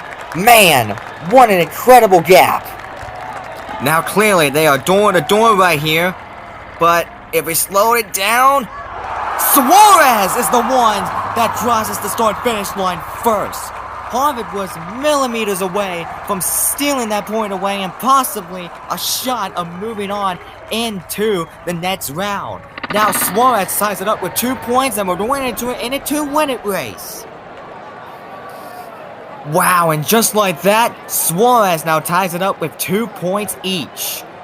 Either one of these guys will get the point and will move on. Who will it be? Kevin Harvick or Daniel Suarez? Remember, Kevin Harvick is named the closer for a reason, so watch out for him.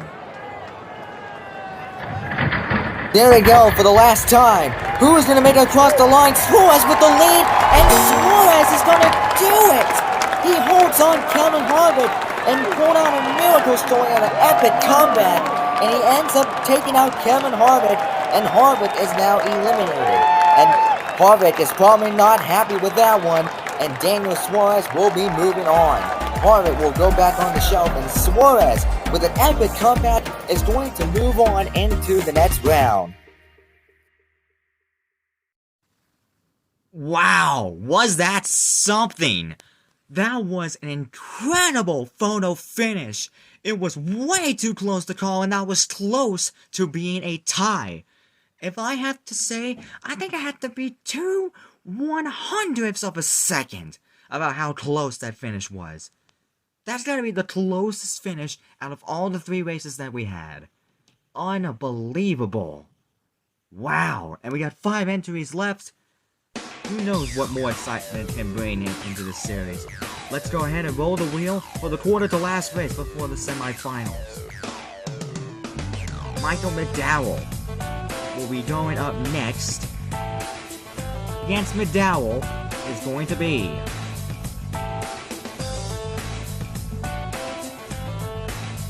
Ross Chastain in the 42, the Watermelon Man. We're going up against Michael McDowell in the quarter to last race before the semifinals. It's time to get serious. 3 spots are left into the round of 16, and Michael McDowell and Ross Chastain are now up next. And they're off.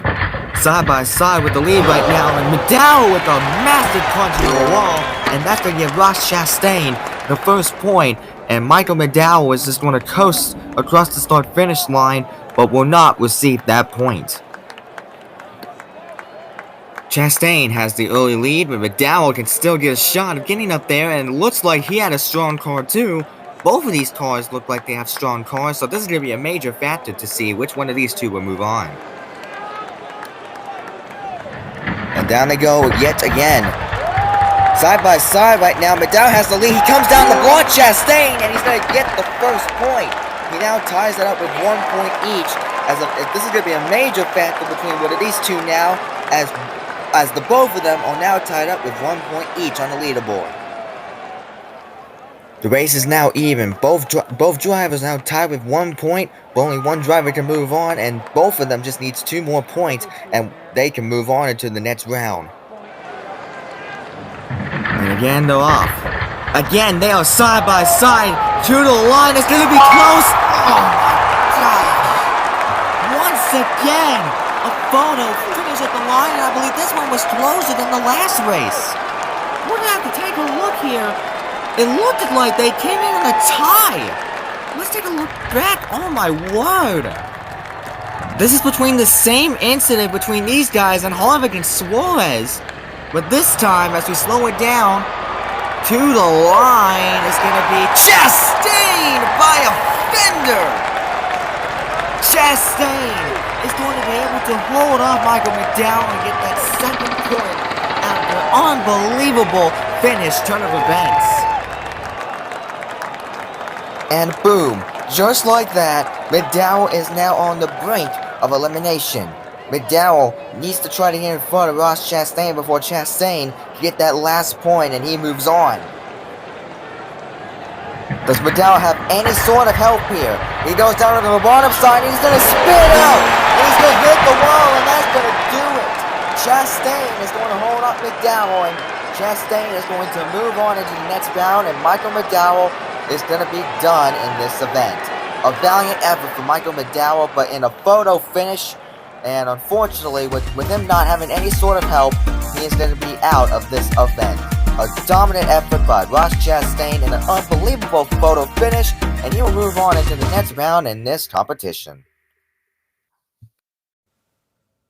Well, I don't think the excitement levels can't reach any higher than it usually was. 2 straight races we had close finishes.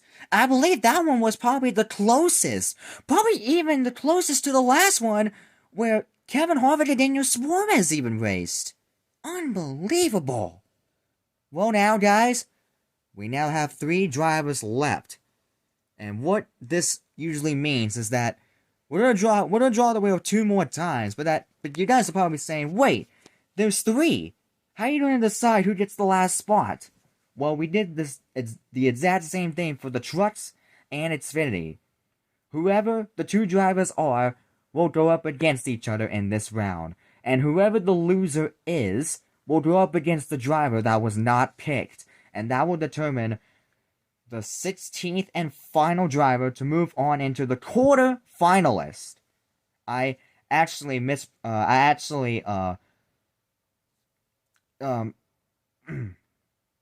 up semifinals and quarterfinals. So, this is actually for the quarterfinals and not the semifinals. So, for the second to last spot of the quarterfinals, let's see who we got for the second to last race of the round. Ooh, the Xfinity Exhibition champion Austin Cindric will be going up in this round. He was the fastest car and the most dominant of that race, so he's going to be a factor in this one. And finally, going up against the 33 will be the 6 of Ryan Newman. So that means if either Ryan Newman or Austin Cindric loses it, either one of those drivers will go up against Chase Briscoe in the 14, and that will determine the final spot in the quarterfinals. This is where the moment that the fans have been waiting for. The two races that matters the most. The two races that will determine the last two spots in the next round. Only Ryan Newman, Austin Cindric, or Chase Briscoe can get one of those spots, and two of those can move on. And who knows? It could be the both of these guys if one of these guys beats Chase Briscoe, or Chase Briscoe ends up finding a way to beat one of these guys and moves on. But we'll see what these guys will do, especially Austin Cindric. Remember, he's the Xfinity Exhibition Night Race champion. He was the best car of that day. So look out for Austin Cindric at 33, as he could beat out Ryan Newman here, in the same way that he did in that race before.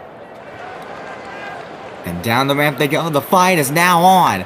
They are now side by side. They're both straight into the wall.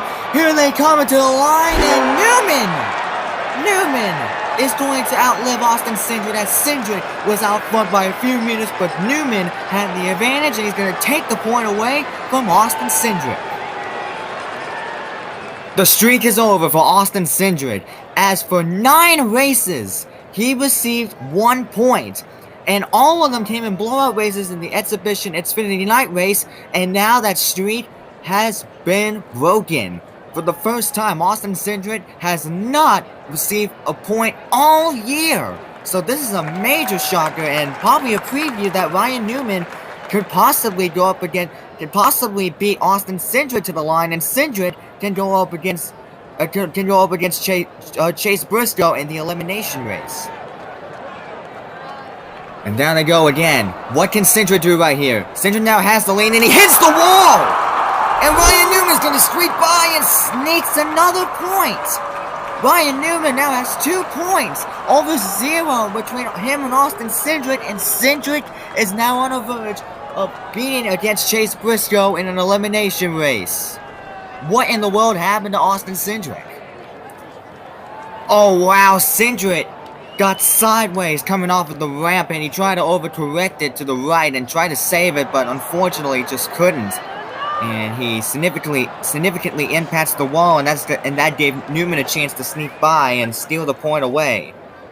And now Austin Cindric is now on the verge of being against Chase Briscoe in an elimination race and see if he can take out him. Newman is now 1 step closer away from making it into the next round in a blowout race. So let's see what Austin Cindric can do here. Side by side, and Newman gets the advantage, and he's going to move on into the next round.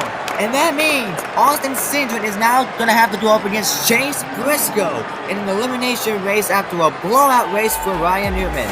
An easy 3-point race for Ryan Newman, and Newman's going to move on, and Austin Cindric will go up against Chase Briscoe for the final spot in the round of 16. And this is it, the one that matters the most. 2 drivers are now going up against each other for the final spot in the round of 16. Austin Cindric is now on the brink of elimination, as this is the elimination race between him and Chase Briscoe. Remember, only one of these guys can move on. Newman has already secured a spot, but only one of these can get the final spot. And here we go, final race of this round. Briscoe has the lead, hits the wall, spins out, hits the wall, doesn't make it across the finish line, and Austin Cindric, for the first time today, is going to secure a point. Austin Cindric has secured, this is his 10th point of this year. He scored 9 in the Xfinity Exhibition Night Race And they were all from blowout races, and Austin Cindric finally gets the first point here in the Cup Series.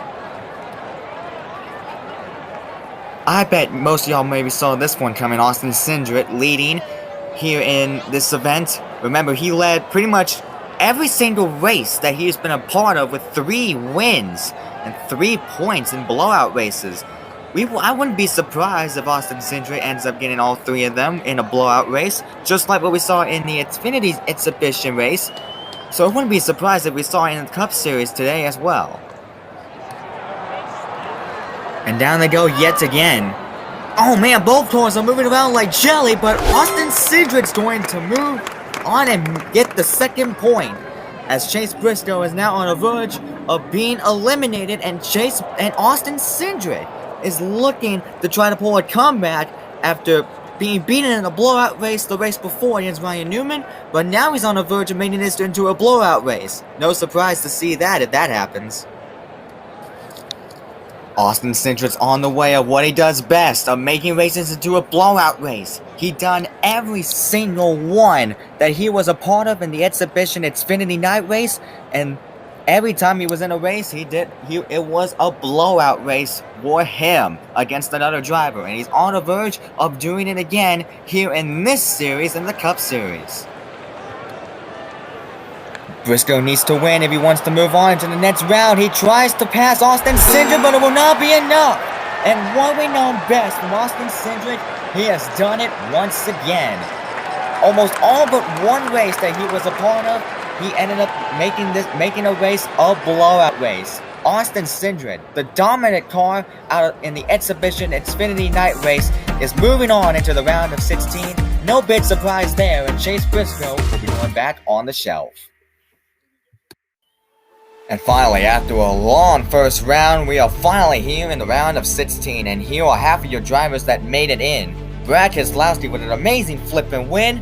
He is in. Ryan Newman with the blowout race. Chris Busch also with the blowout race, beating the fan favorite Chase Elliott, and he is part of this as well. Kyle Busch, Denny Hamlin, Kyle Larson, Austin Dillon, and Kurt Busch also in this as well. Truex with the blowout race. Joey Logano a part of this as well. Cindric, not a bit surprised, seeing the Exhibition Xfinity Night race winner in this one. Cole Custer, a major playoff upset here. And of course, Daniel Suarez and Ross Chastain with incredible photo finishes. They are both also in as well. Alex Bowman with a mistake-free round against Ryan Blaney, and Elliott Jones in the 43 with the blistering fast car. He is also a part of this as well. So, big namers and small namers that you don't usually see all are part of this in this field. So this is really going to be a big factor, and I don't think anybody can really tell who's going to win this one, but only time will tell of what's going to happen. So let's get back to rolling the wheel to start the round of 16. Here we are, the quarterfinals wheel. All 16 drivers who made the quarterfinalists are right here on this list. Now this time, this is for the semifinals. I mixed up semi and quarterfinalist, but this time, this is going to be for the semifinals. So for the first race of the quarterfinalists, we're going to be having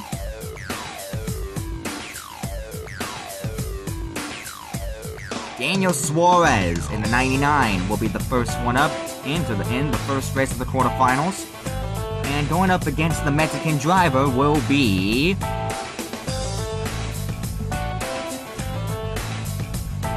looks like it's the blistering 5 of Kyle Larson. So this should be an interesting round between the blistering Kyle Larson and the fast Mexican of Daniel Suarez. Yeah, I kind of made a mistake on the terms yet again about the quarterfinalists. This is not, we're nowhere near the quarterfinalists. This is the round of 16, and I had to break the fourth wall just for you guys so that you guys would know about what's going on. But either way, we're about to start the first race of the round of 16 with Kyle Larson and Daniel Suarez. Here we go. We're about to start the round of 16. Suarez is out front, and he's easily going to edge out Kyle Larson. He's gonna lead us to the first point. Daniel Suarez has a 1-point lead now over Kyle Larson. So Suarez has the lead now with 1 point under his belt, but Kyle Larson can try to still take the lead and maybe tie this up and possibly maybe take the lead because Kyle Larson has a fast car right now, so don't count him out. So let's see what Kyle Larson can do here. Daniel Suarez once again has the lead and he's going to hold on to it. And Daniel Suarez is looking for the perfect sweep as he's on his way to make this race become a blowout race, and Kyle Larson is in jeopardy of being eliminated. Hendrick Motorsports can lose another one of their drivers as half of them are in and half of them are out. And Larson's on the brink of being the third one to be out, but can Kyle Larson somehow find a way to get in front of Daniel Suarez and steal this possible win for Suarez? Larson's got to be smart if he wants to move on. Larson goes down to the bottom and he blocks Suarez, and he takes the lead away. And now Larson has secured his first point in the round of 16, and he's looking forward to try to see if he can take that lead away from Daniel Suarez. Larson is now showing that he will not give up. He now has 1 point under his belt, but Suarez could still take it away, and he could possibly get into the next round. But don't count out Kyle Larson yet. If he somehow gets 2 points, that would be an ultimate comeback. Kyle Larson needs to do everything in his power if he wants to move on to the next round, and it doesn't look like that is going to happen as Suarez makes it across the start-finish line, and he's going to get the third and final point. And Daniel Suarez will be moving on into the quarterfinalists, and Kyle Larson's day here in this event has unfortunately come to a close. Daniel Suarez is moving on to the quarterfinalists after a strong run for that number 99 machine for Trackhouse Racing. So I guess this time Larson wasn't as fast as he was in the main event to get him to try to get him a spot into the quarterfinals. But I guess when he rode into the quarterfinals, he's just not as strong as he was before. The only reason why he got that point was that Suarez made a mistake, but Suarez still holding him off, and Suarez will be going into the semifinals. He claims the first spot into the semifinals, but now it's time to see who will see the second spot in the semifinals. So the second race, two drivers will be 18 of Kyle Busch will be going up next. Going up against Rowdy Busch will be Austin Dillon in the 3. Remember, Austin Dillon, he did make it in, and he was really good, edged out his teammate. So we'll find out and see if Austin Dillon or Kyle Busch will get the second spot in the semifinals. They may not be teammates in this one, but next year they will be teammates, as these guys are going to race for the same organization next year in 2023. So they might be friends. They may be friends or not, but they're going to battle it out here for the second spot into the quarterfinalists. So let's see how these two will shake things up here as they're side by side right now. Dillon's a little bit sideways. He gets into Kyle Busch, but no pity. Kyle Busch is still going to make it across the line and will get the first point in this race. Kyle Busch has a very strong car right now and is now confident that he will make it into the next round and get Austin Dillon eliminated. But Austin Dillon can still have a shot and try to get in front of him before Kyle Busch can get all his 3 points. So let's see what Austin Dillon can do here. Kyle Busch still hangs on to the lead, and once again, he's going to get himself another point in this event, and is looking forward to trying to make this race a blowout race. And now he's on the verge of making it into the quarterfinalists, and Austin Dillon is on the verge of being back on the shelf, unless Austin Dillon can do something. It's looking very confident for Kyle Busch to move on into the quarterfinalists, but what can Austin Dillon do here? Austin Dillon needs to find a way to somehow beat Kyle Busch and move on and take it away from Kyle. And that will be an epic comeback for sure. And he can move on into the quarterfinals. So Austin Dillon needs to do something if he wants to stay in this game. Austin Dillon has the advantage. He's going to take a point away. Kyle Busch looking very dumb here as he was looking to try to make this race a blowout race, but Austin Dillon now puts his name up into the leaderboard with 1 point now under his belt. Kyle Busch now needs to watch his back as Austin Dillon now puts his point up against the leaderboard. Austin Dillon has 1 point, but Kyle Busch still has a very good shot of making it into the quarterfinalists, but Austin Dillon still needs to be smart if he wants to be in this game still. Can Kyle Busch hold him off? Or will Dillon somehow find a way to get in front of him? Dillon is going to be out front and he takes it away! He puts this race into a 2-point tie. And now we're going to go into inaugural race 5 and in it to win it race. It looked like the spot for Kyle Busch was in its hands, but now Austin Dillon has put this in a challenge, and now Austin Dillon tied things up with 2 points, and we're going into inaugural race 5. So what's going to happen here? Is Dillon going to pull a comeback? He's out front, and Dillon is going to pull a comeback! Austin Dillon ends up stealing the spot away from Kyle Busch, who looked like it was very confident out his window, but Kyle Busch just gets thrown out the window, and now Kyle Busch is going to be out of this one after it looked like he had the race won, and somehow Austin Dillon was able to come back and was able to take it away. An epic comeback for the three of Austin Dillon as he moves on into the quarterfinalists. Talk about a comeback for sure, man. Austin Dillon down with 0 points, while Kyle Busch had 2, and somewhat Austin Dillon was lucky and was able to get past Kyle Busch, and ended up stealing the win away from Kyle Busch, who was at its hands. The win was at Kyle Busch's hands, and then Austin Dillon just swiped it away from his hands. What a comeback for Austin Dillon. So as Austin Dillon moves on into the semifinals, let's see who will be up next to try to take the next spot. Up next we have 42 of Ross Chastain up against the Watermelon. Up against the Watermelon man will be the other Busch brother, Kurt Busch. So Ross Chastain and Kurt Busch, Ganassi teammates in this one, will be battling out in this next round. Ganassi teammates now up against the ramp, going up against each other. They may not be teammates for long as they're going to battle it out to see who will secure the next spot into the quarterfinalists. And both teammates are now going down the ramp. Seems like they're side by side. Chastain with the advantage, and Chastain is going to hold on to the early point, and oh boy, some of the wall may have gotten a little bit loose and a little bit crooked, but we're going to get that fixed. But don't worry, Chastain already has a point already, and Kurt Busch looked like he was actually on his way to get that point, but Chastain turned it away.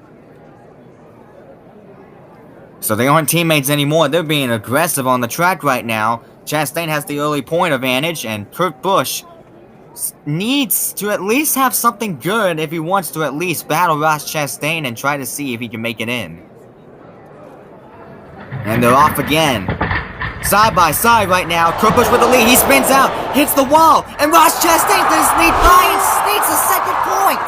Again, Kurt Busch looked like he was going to take a point away and maybe tie it up, but Ross Chastain ends up scooting by as Kurt Busch makes a mistake. Slides off in the corner, and he hits the wall, gets in front of Chastain, and Chastain snoots by and gets the point. Take a look at this.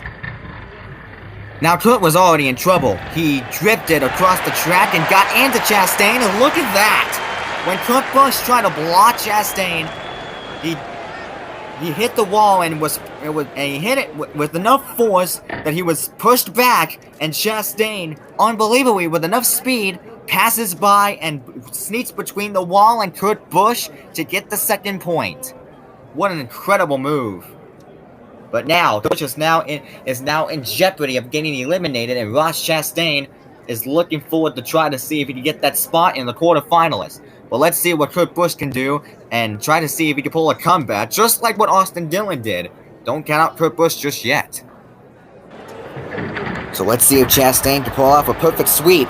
He's under the wall. That's going to give Kurt Busch the advantage, and Kurt Busch is going to steal a point away this time. This time, Kurt Busch finally gets himself that point that he's been looking for, and Kurt Busch now puts his name up into the leaderboard. So as Kurt Busch puts his name up to the leaderboard, it's any of their races now. Kurt Busch can now have a shot of trying to get back at Ross Chastain and try to at least get himself into the quarterfinals before Chastain can do it.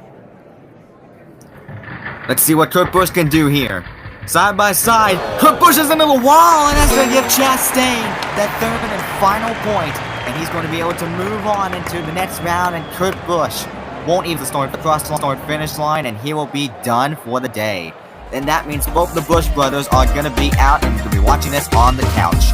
And Chastain is going to edge out his teammate, and will move on into the quarterfinalists after an unbelievable run against him and his teammate, Kurt Busch. Teammates or not, that was still an interesting battle between those two. I can't wait to see what else we have next. We still got 10 more entries left. And we're about to see who will secure the 4th spot into the semifinals. So in this race, Cole Custer in the 41 will be going up next here in this next round. Against the 41 Stewart Haas Racing Machine will be the 11 of Denny Hamlin. So this should be an interesting battle between Joe Gibbs Racing and Stewart Haas Racing for the 4th spot in the semifinals. Cole Custer right now is currently the last of the drivers of SHR in this event, and he's going to try to at least win it for the SHR. And wouldn't that be an upset if Cole Custer somehow wins it all? Cole Custer's going to try to make it to the quarterfinals and upset a lot and make one of the biggest upsets probably in history. And this is only the first season, so let's see what Cole Custer is going to do. And they're both off. Cole Custer with the lead. Crossover move. Custer hits the wall. Hamlin goes down low. He's going to steal the point. Custer hits the wall trying to do a crossover move. Both of them did. And Custer hits the wall and Hamlin squeaks by. Unbelievable race of what we're seeing already. Well, that didn't take long. Both drivers are already getting fierce in this race. Denny Hamlin holds on the lead, and Cole Custer is actually going to try to do something here if he wants to try to at least pull an upset and move on into the quarterfinalists. And they're off again. Side by side right now. Hamlin puts Custer in the wall. He blots him down to the bottom, but Hamlin is going to get that second point. Hamlin is now on the verge of sweeping this race, of getting all 3 races and putting this race into a blowout race, and Cole Custer is now in jeopardy of being eliminated. Custer's chances right now are looking pretty slim right now as there's 2 points on the leaderboard for Hamlin, and Custer still has a big goose egg with no point under his belt. But Cole Custer just needs to have at least possibly 2 more good races if he wants to beat Denny Hamlin to the line and possibly pull a major upset and do the exact same thing like Austin Dillon did by pulling a comeback with 3 points. So can Cole Custer outlive Denny Hamlin, or Denny Hamlin make it across the line? It looks like to me Hamlin is going to come across the line. Custer spins out behind him, and Cole Custer's solid day comes to an abrupt end. Denny Hamlin pulls out a perfect sweep, and no surprise, he's going to make it into the quarterfinalists after a dominant run between him and Cole Custer. Definitely not a surprise by many, as Denny Hamlin completely dominates that round and takes out Cole Custer from this event. So Denny Hamlin, of course, moves on to the race into the semifinals. So let's move on, roll the wheel again, see who's going to be going up next. The 19 of Truex Jr., the other Joe Gibbs Racing driver, will be going up next. But against Truex in the 19, it's going to be Alex Bowman in the 48. Should be an interesting battle between the 19 and the 48. And for the second time today, Truex Jr. will be battling out a Hendrick Motorsport driver, this time Alex Bowman. Remember the last time that Truex beat it up against a Hendrick Motorsports driver, which last time was William Byron? It was a blowout race, so Truex Jr. is really going to try to get the Hendrick boys out, and he's going to try to make this race into a blowout race as his car looks very, very strong. Alex Bowman right now has a pretty strong car as well. He made a mistake-free race while battling against Blaney. That's how he got here today. But let's see what these two will do on the track. And they're off. Truex goes onto the bottom side and he blocks Bowman. And once again, not a bit surprised, he's going to get the first point in this race. Truex, of course, has a very strong car, and now he has the early lead with 1 point. So again, Truex is looking to try to see if he can do the exact same thing like he did before and put this race into a blowout race and move on into the quarterfinals. But Bowman can still have a shot and try to put his name up to the leaderboard, tidying things up. And there they go down the ramp again. It's both side by side. Bowman now has the advantage, and now Bowman is going to tie things up with 1 point each. Now he puts his name up to the leaderboard, and things are now tied up between him and Truex. After that win for Bowman, the leaderboard is now tied with 1 point under their belts. Both cars are pretty strong, but only one of them can move on to the quarterfinals, and one of them is going to have to go onto the shelf and watch the stain on the couch. Let's see which one it will be. And they're down again. They are side by side. Truex now gets in a little wall. He bounced up to the other side. And he's going to make it across the finish line. Barely. He makes it across the finish line backwards. And he's going to get the second point. And Bowman just barely doesn't make it across the finish line. Truex is showing some serious business. He is the Cup champion IRL, and he just drives like a champion. Driving backwards to get the second point, skidded across the start-finish line backwards, and he gets the second point. And Alex Bowman right now is on the brink of elimination and becoming he's the last Hendrick Motorsport driver on the track, and if Truex takes him out, all Hendrick Motorsport drivers will be out on this one. So let's see if Bowman can keep the Hendrick Motorsport miracle alive. It doesn't look like that is going to happen as Truex gets all 3 points just in time. And Truex will be moving on into the quarterfinals, and Alex Bowman, the last Hendrick Motorsport driver, will be going back on the shelf. And all Hendrick Motorsport drivers are now eliminated of this event, and pretty much every single fan of Hendrick Motorsports is probably not too really happy about this one, as Truex moves on to the next round and Bowman is out. Wow, it surely has been a great day for JGR fans, as 3 out of his 4 moves on to the semifinals. So it's really a good day for Joe Gibbs Racing right now, but not as much for Hendrick Motorsports, as now every single Hendrick Motorsport driver has been eliminated from this event. So that's gotta be a sting to Hendrick Motorsport fans. So yeah, it really must sting for them, but a great day for Joe Gibbs Racing nonetheless. But as you can see right here, we now have 6 entries left. That means we only have like 3 spots available. Only one of these 3 can get in. So let's go ahead and spin the wheel once again.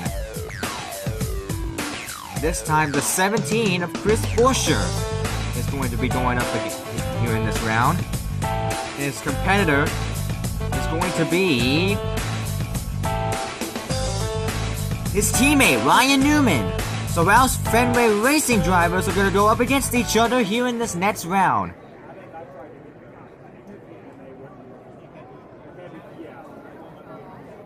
For only the second time today, we get a teammate battle between each other. Last time it was Austin Dillon and Tyler Reddick way back in the first round, and this time we get Ryan Newman and Chris Buscher, Roush Fenway Racers. So let's see what these guys have up against their sleeves, as this is for one of the last 3 spots into the next round. And both teammates are now going down the ramp. Both of them are side by side. Buscher is scraping the wall. He's going to do it. Newman tries to get in front of him, but it was not enough time. As Chris Buscher now has the early lead, Newman tried to at least see if he could get in front of his teammate, but did not have enough time, and now Buscher now secures the lead. Well, these two guys are currently racing clean right now, but I don't think we could say that for long. Who knows what these two drivers could do. Even though the teammates, they may not be in this one. And again, they're off. Once again, they are side by side. Newman bounces off the wall, bounces to his teammate. They're coming across the line. Oh my God! Another photo finish yet again. It was way too close to call, so we gotta take another look back and see who was the one that crossed the line. Gosh, I don't even know if this one was even closer than the last two, but we'll take a look.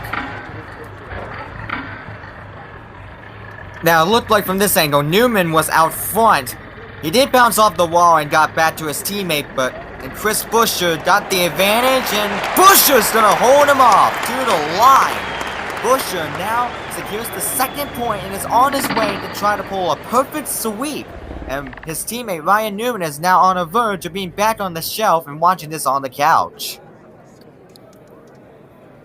So with that happening now, Chris Buscher now has a 2-point lead over Ryan Newman and is one step closer away from making a clean sweep. But Ryan Newman can still get in front of him and try to at least get some points in and maybe even tie things up for us to go into an in-it-to-win-it race. Ryan Newman just needs to be strong if he wants that to happen. So let's see if Buscher's broom is going to pull out the perfect sweep. Oh, and Newman comes out in front of him and he's going to skid across the wall and he's going to make it. After a little help from Chris Buscher, Buscher pushes Ryan Newman, who was in front of him, and gets the first point. As Newman now puts his name into the list, things are now starting to get racy here. Chris Buscher still has a shot he still has one spot left if he wants to move on to the quarterfinalists, but Ryan Newman is going to try to see if he can do a comeback, just like what Austin Dillon did when he raced against Kyle Busch in this round. Newman can still have a shot, but Buscher is still very likely to get in. So let's see what the both of them can do. Side by side yet again, Newman does the same thing like before and he steals another one. Ties things up, and now we are going on to an inaugural race 5. Ryan Newman is trying to see if he can do the exact same thing like what Austin Dillon did by sweeping 3 races in a row to move on into the quarterfinals. Chris Buscher is now on the verge of being eliminated if he doesn't get in front of Ryan Newman. Down they go, the one that matters. Can Newman pull it off? Newman! Both of them are into the wall. Buscher is going to coast to the finish line, and Chris Buscher saves himself for what possibly could have been another situation what Kyle Busch dealt when he was up against Kyle Busch, and he moves on into the quarterfinals. Ryan Newman doesn't even make it close enough to the start and finish line, and unfortunately his solid effort is not going to be enough for Ryan Newman, as Newman will be going on the shelf and Buscher is going to move on after a very epic comeback. Wow, that was a really good effort by Ryan Newman in that 6, trying to get into the semifinals. But yeah, unfortunately, Chris Buscher just didn't show that he just gave up after securing 2 points and Newman securing 2 points. Of course, in that to-win-it race, Chris Buscher ended up finding a way to be victorious and moves on into the next round, taking out his teammate. Now, as you can see right here, we have 4 entries, and for the first time out of all the 3 races, we actually have 4 spots. Usually when we do this is that there's usually 3 people left on the wheel, and whoever doesn't get picked will be going up against the loser in the second to last round. But since we have 4, whichever 2 gets picked in this one will go up next, and the other 2 drivers that doesn't get picked will be in the final race. So, here's the second to last race of this round. Let's see who will be up next. In this round, Austin Cindric in the 33 will be up next. And alongside with him is going to be teammates again. Brad Keselowski will be going up against his teammate Austin Cindric. So that means Keselowski and Cindric are going to go up against each other in this round. And in the next round, Joey Logano and Eric Jones will be going for that last spot in the semifinals, and we will decide which one of those two is going to make it in. Remember, half goes in, half goes out. 2 races in a row, 2 teammates battle it out each other. Brad Keselowski, watch out for him. Remember, last time that he was going up against someone, he had an amazing flippin' win after flipping over in the 3rd race and won the 4th and final one and beat out his alliance member, Matt DiBenedetto. But out this time, he's to go up against the dominant Austin Cindric, which out of all the races that he was a part of, he has had a blowout race all except for one race where he got beaten by Ryan Newman, and that got him a shot of beating Chase Briscoe, and he beat Chase Briscoe in a blowout race. So watch out for both of these guys, as both of them are very confident. And now they both go down. Brad Keselowski with the lead. He gets put into the wall. He hits the other side of the wall, and once again, Cindric is going to sneak by and get the first point again. We have seen this before, Cindric scoring points, and once again, Cindric looks very confident and very strong. But was not a surprise by many seeing Austin Cindric getting the early point lead with 1 point. But Brad Keselowski can still have a shot, as it looked like he was out front for a split second at race number 1. So let's see what Brad can do to try to hold off Austin Cindric. And here we go again. Keselowski with the advantage. Cindric scraping the wall. Keselowski bounces off at the other side of the wall, but he's still going to make it across the start-finish line and will get the first point. Now, Austin Cindric is now on a race that has both drivers with individual points. This has never happened to Austin Cindric until now, as now both drivers are now even with 1 point. Now both drivers are now on the leaderboard with 1 point each. Keselowski now with 1, Cindric with 1, and things are really getting heated up as the both of them are really trying their best to get the second to last spot into the next round. And again, they're going down. Once again, they are side by side. Here comes Cindric on the inside. Oh! And it looks like Keselowski was awarded the point, but it looked like it was another close call to the line. They're giving the point to Keselowski, but we're going to take a look back and see if Keselowski actually got it or Cindric took it before him, because that could be a scoring error. So if we slow it down, Keselowski has the advantage, and it was Keselowski! It was Keselowski that did cross the start-finish line. Cindric was inches away from making it to the line as Keselowski beats him by a nose, and now Cindric, for the first time, is on the verge of being eliminated from this event.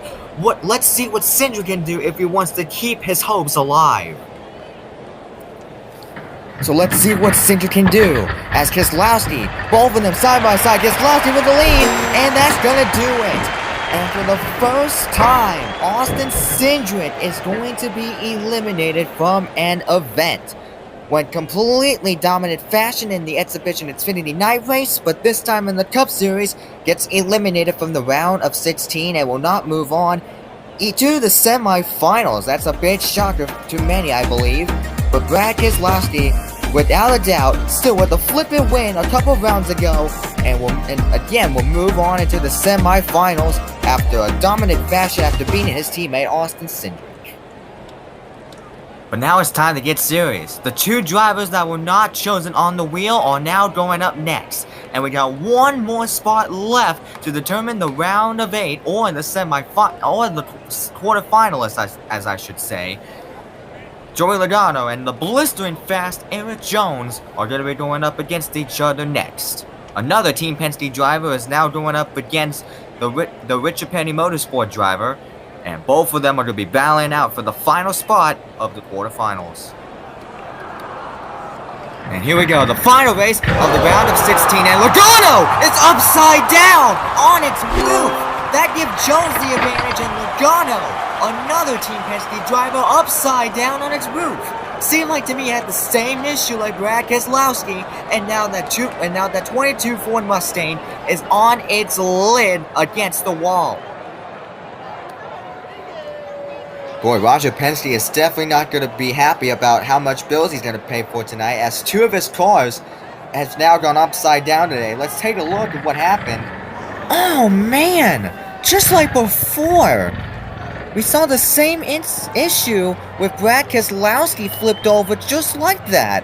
And now Logano did the exact same thing. I'm not sure if some of these cars are just not at a proper angle for them to go down, or it's just they're just flipping off that side of the ramp. We're not entirely sure, but either way, Jones now has the lead, and Logano's car is now being placed back on his wheels. He'll be placed back on the ramp, and he'll go up against Aaron Jones again.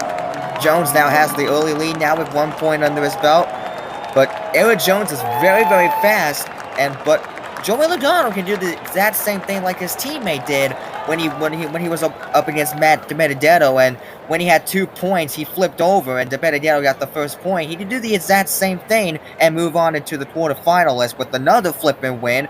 How about 2 for 2 for Team Penske if that's the case?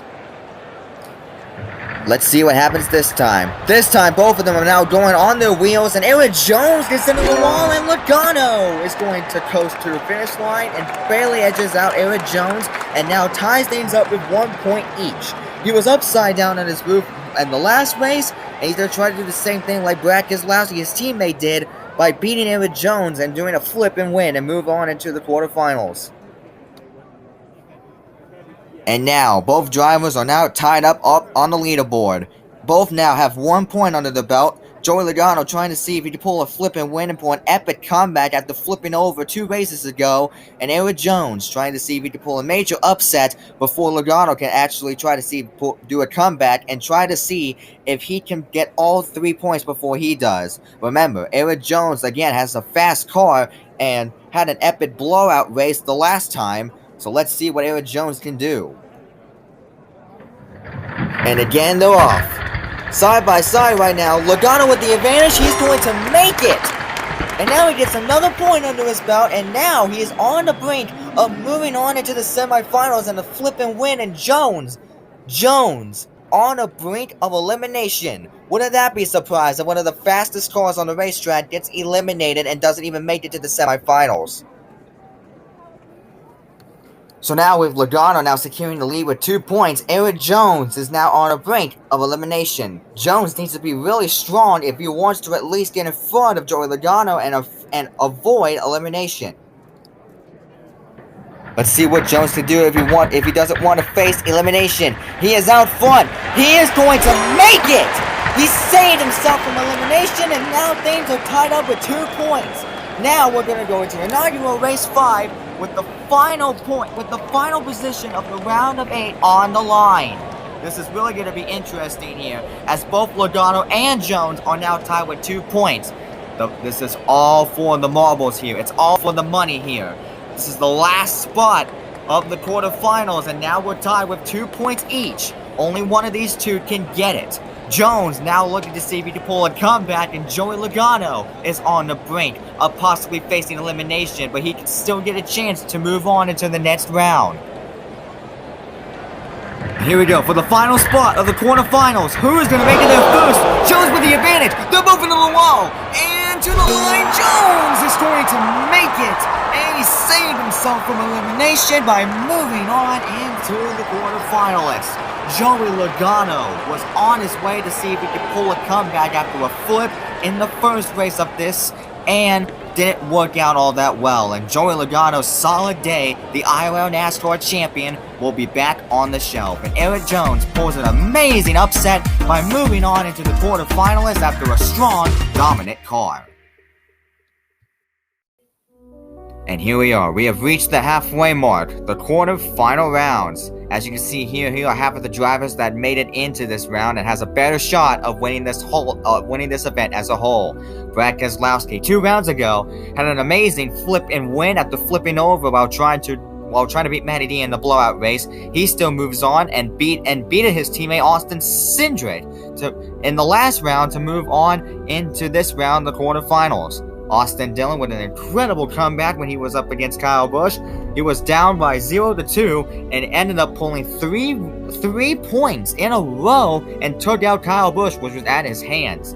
Denny Hamlin in the 11 took out Cole Custer in the blowout race. There was no competition for him. Chris Buscher beat out his teammate Ryan Newman in an inaugural race 5 edition. In it to win it race, he moves on to this round as well. Truex Jr. in the 19, once again 2 for 2, beat Hendrick Motorsports, William Byron in the first round, and Alex Bowman in the last round, and he moves on into this race as well. Ross Chastain also beating out his teammate, just like Chris Buscher. He is in this round as well, and of course, with an amazing battle between him and Michael McDowell in an unbelievable photo finish in the first round. He's very dominant today, and has a great shot of trying to see if he can make it to the championship race and win it all. As well, also in this is Eric Jones in the 43, a blistering fast car after he beat LaJoie Logano in almost what was going to be a blowout race for Joey Logano, but Eric Jones did the exact same thing like what Austin Dillon did when he was down by 1-2, and Eric Jones got all 2 points before Joey Logano did, and he is in this round as well.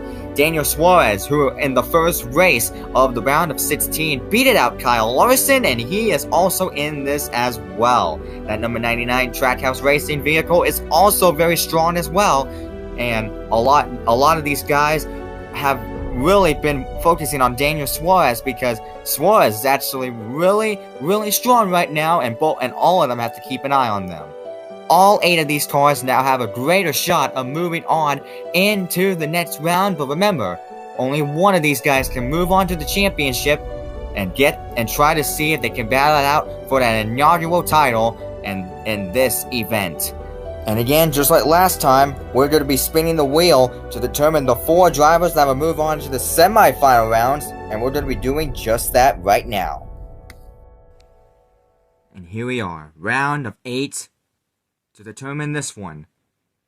8 drivers left, but only one can still win the title. And 4 drivers can move on into the finals before moving on into the championship round. Or actually, I should say, round of 4, I should say. Since we technically don't have a quarter or semi because we're getting it mixed up. So instead, round of 16, round of 8, round of 4, championship. There you go.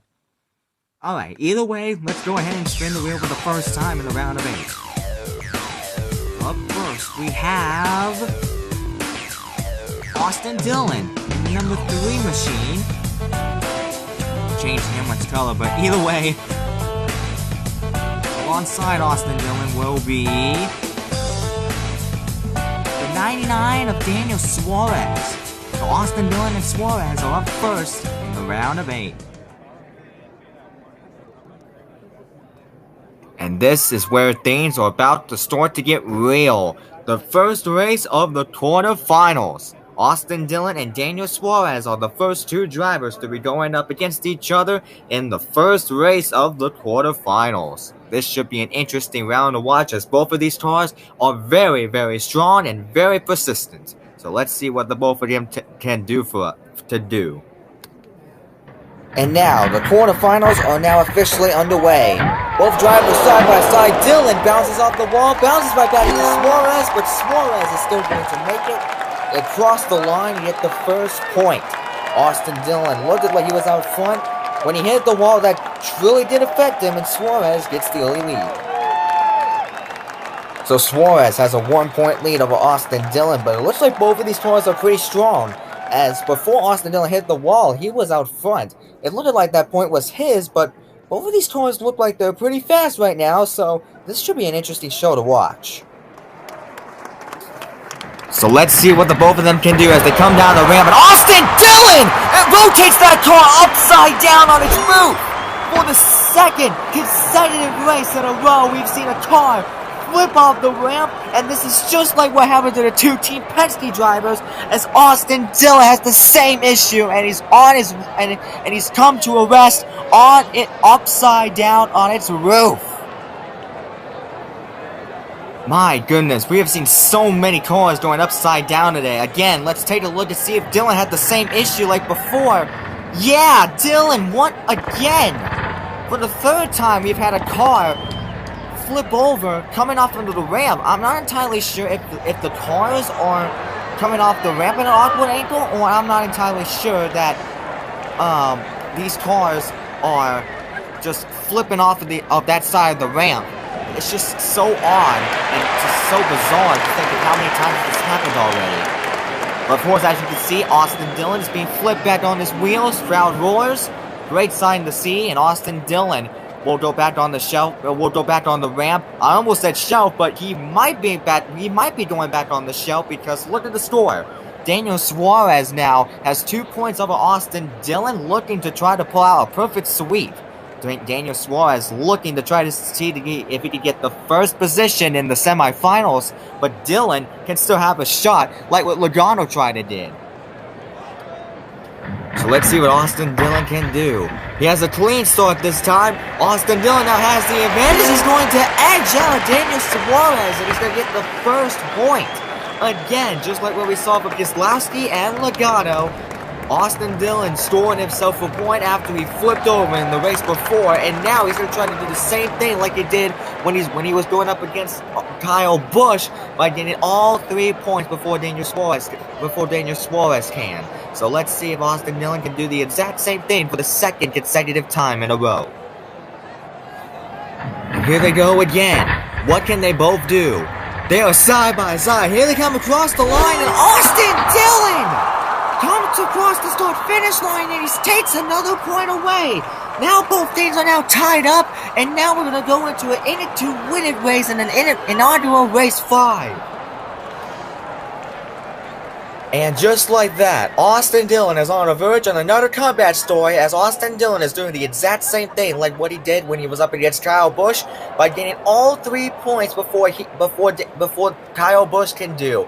Kyle Busch had 2 points, while Austin Dillon had 0, and he made an unbelievable comeback story, and that's what he's doing right now. In inaugural race 5, an in-it-to-win-it race, Daniel Suarez and Austin Dillon both looking very, very strong. So let's see what happens this time. Can Austin Dillon pull a comeback? A hard hit from behind! Austin Dillon, a hard hit from behind, and that's going to end Austin Dillon's solid run. Daniel Suarez still edges out Austin Dillon, and he avoids elimination. And Daniel Suarez is going to be moving on into the semifinals. And Austin Dillon's solid effort is going to come to a close here today, as that Richard Childress Racing driver was going back on the shelf with his teammate Tyler Reddick. And Daniel Suarez gets the first spot in the semifinals in today's event. Wow, Austin Dillon pulled a great race. A great effort for Austin Dillon, but it was just not enough for him to move on into the round 4. So Daniel Suarez is the first driver to move on into the round of 4. But we got 6 entries left, and now 3 more drivers are going to make it in. So let's roll the wheel for the second time in this round. Up next, we are going to be having the 11th of Danny Hamlin will be going up next in the round 8. Alongside that Joe Gibbs Racing driver will be Ross Chastain in the 42.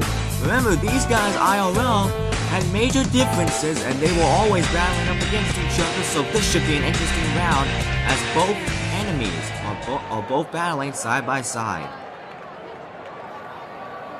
These guys, IRL, had so much history behind these guys. These guys may not be friends on the track, and they're definitely not going to be after these few sets of rounds. What's going to happen here between the 11 of Joe Gibbs Racing and the 42 of Chip Ganassi Racing? We'll find out once we drop the green flag. And the both are now off. They are side by side right now. They both trade doors, they trade paints, and to the line, Chastain is going to get the first point.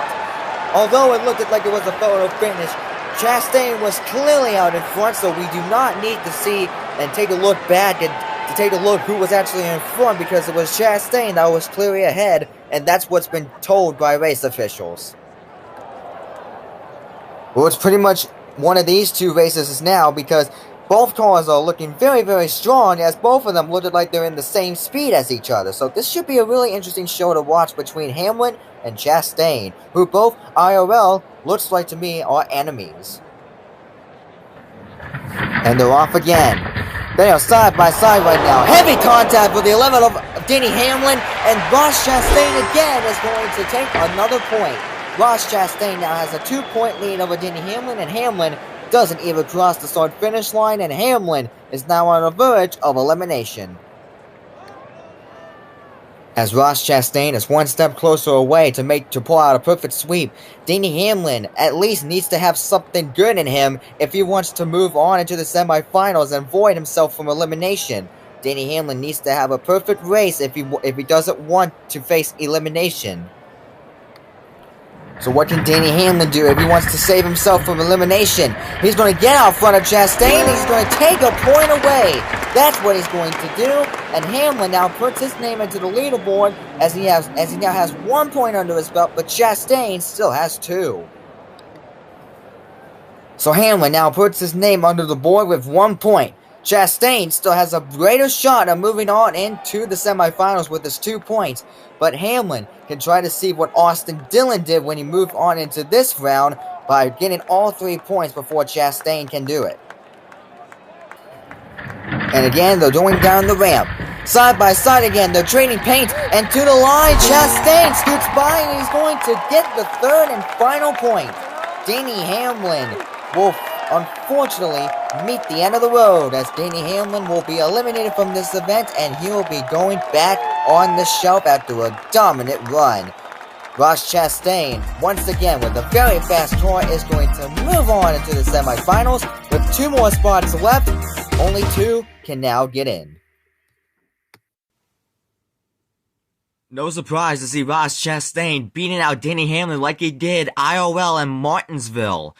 Man, that was an interesting battle between both Chastain and Hamlin, but unfortunately, Hamlin's not going to win the battle, and Chastain is going to win it. But Denny Hamlin's probably thinking, might have won the battle, but he ain't winning the war. And that is quoted by Truex Jr., who was also in Martinsville back in 2018, where Truex lost against Joey Logano in an unbelievable Martinsville finish.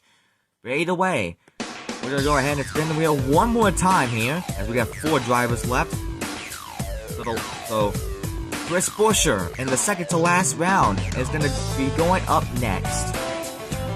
Alongside Chris Buscher in the 17 is going to be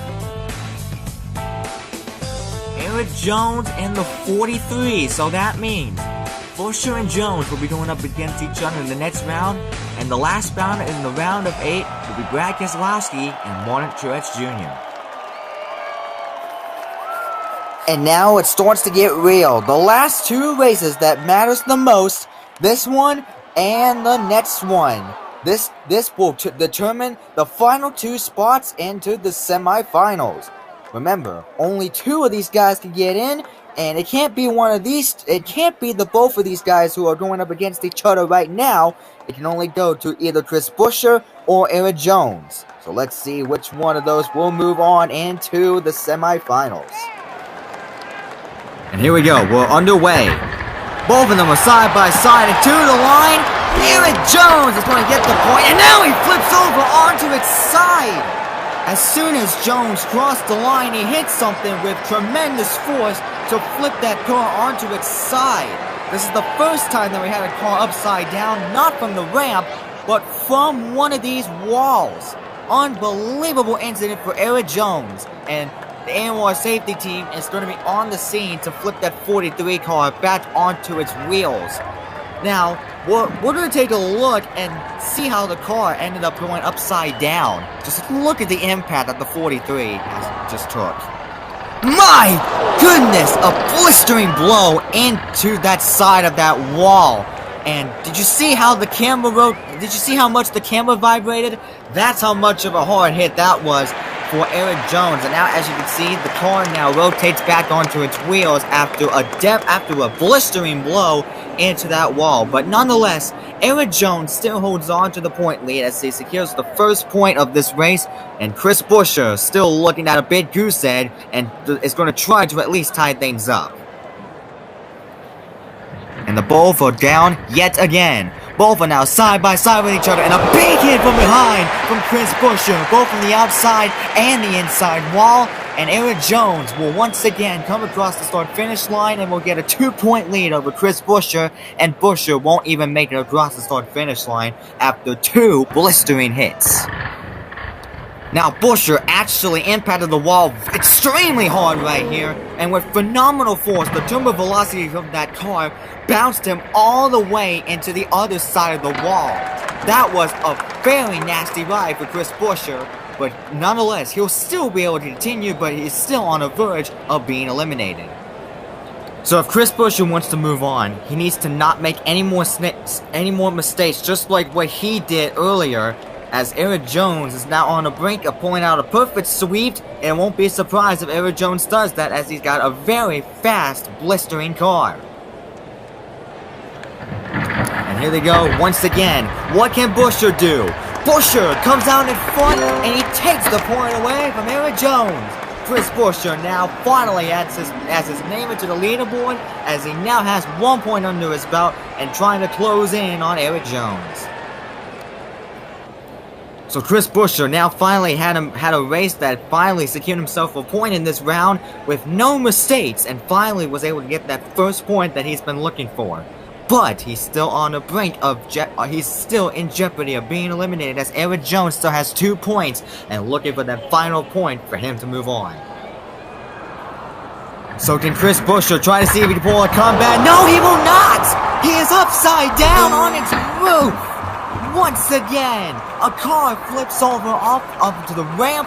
This is the 4th time that this has happened. Unbelievable. Chris Buscher, who is looking to try to see if he can make a comeback, his race ends up going upside down, and that's where his race is going to end. He will be eliminated from this event, and Eric Jones is going to move on. Now let's look back. Did Buscher have the same issue like before? Yes, he did. This is the 4th time that we've seen a car flip off the ramp or just coming off of it. We've seen this before from Brad Keselowski, Joey Logano, and Austin Dillon. And now Chris Buscher now flips off from that ramp, and unfortunately, that is where his time in this event comes to an abrupt end, with him being upside down on his roof. Now Chris Buscher's car is being placed back on all 4 wheels, but he will be going on to that truck, and he will be done for today's event. But nonetheless, Eric Jones, with all 3 points, will be moving on into the semifinals with 1 spot remaining. And now, the last spot in the quarterfinals is going to belong to one of these 2 drivers, Brad Keselowski in the 2 for Team Penske, and Warner Truex Jr. for Joe Gibbs Racing. Both of these guys are the last drivers in each individual teams, and they're going to try to keep their hopes alive for the last spot in the semifinals, as this is going to be the last race of the quarterfinalists before we decide which 4 drivers are going to be your semifinalists. Here we go, final race of the quarterfinals. Let's see what happens here. Truex has the lead. Brad turns him. Truex and both Brad are into the wall, and Truex is going to make it across the line, and he's going to get the first point. And now he has the early lead, as with 1 point under his belt, as he just makes it across the finish line, and Brad Keselowski doesn't. This is definitely a wild start already. Truex and both Brad are both racing aggressively, trying to get that last position. And definitely should be aggressive right here, as this is the last spot.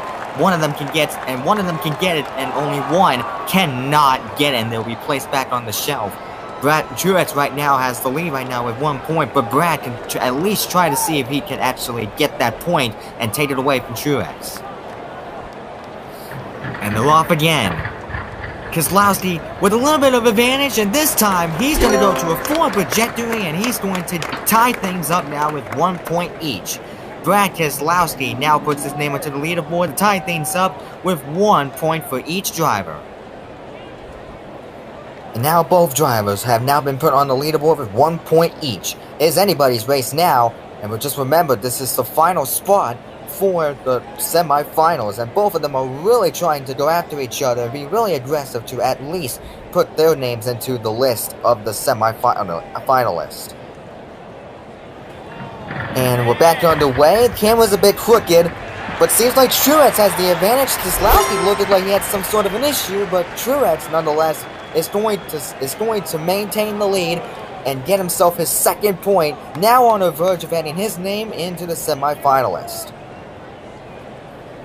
We'll get the camera situation resolved, but for right now, Truex now has maintained the lead with 2 points under his belt. Keselowski now on the verge of being eliminated and on the verge of finishing 5th in the top 5 today. Let's see what Brad Keselowski can do if he wants to try to at least get Truex out and pull himself a comeback. So let's see if Brad can do anything to try to get himself a chance to get himself into the semi-final rounds, and Truex is going to spin out and he wrecks! Brad Keselowski now gets by and he's going to tie things up with 2 points, and that means, you already know what that means, what are we doing to an inaugural Race 5, a winner-take-all race for the final spot in the semi-finals. And this is it. This is the one that matters the most, where all eyes are focused on the leaderboard. 2 points.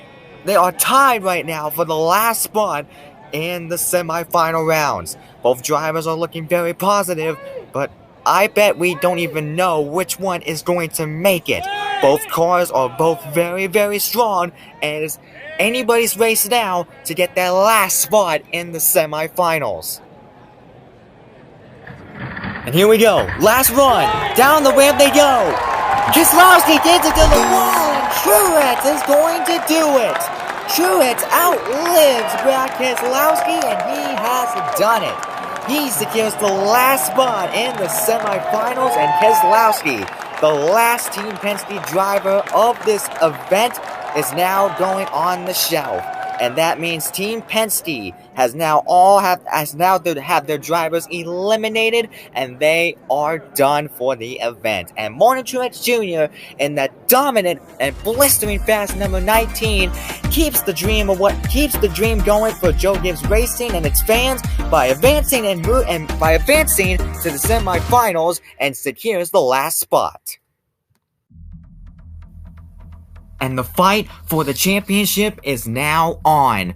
4 drivers have now advanced to the semifinal rounds, and now it's time to race to see who will be going up against each other for the championship round. The 4 drivers that you are seeing here are the semi-finalists. Truex Jr. edging out Brad Keselowski. Ross Chastain also involved in this as well. Erik Jones with the blistering fast number 43 beating out Chris Buscher, and Daniel Suarez a part of this as well.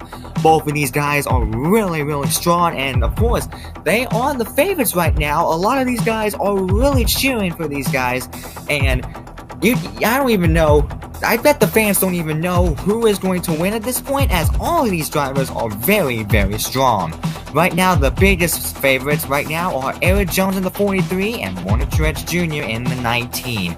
Right now, those are the 2 main favorites of this event. And for the last time in this event, we are going to be spinning the wheel one more time to determine the 2 races that will be held in the semi-final rounds. And here we are, the 4 drivers that have made it into the round of 4, about to race for the championship round.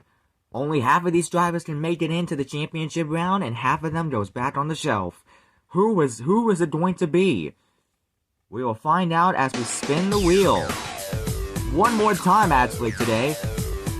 As you'll see what I mean here in a second. But the 43 of Erik Jones, that blistering fast 43 of Richard Petty Motorsports, will be going up next. Will be going up first.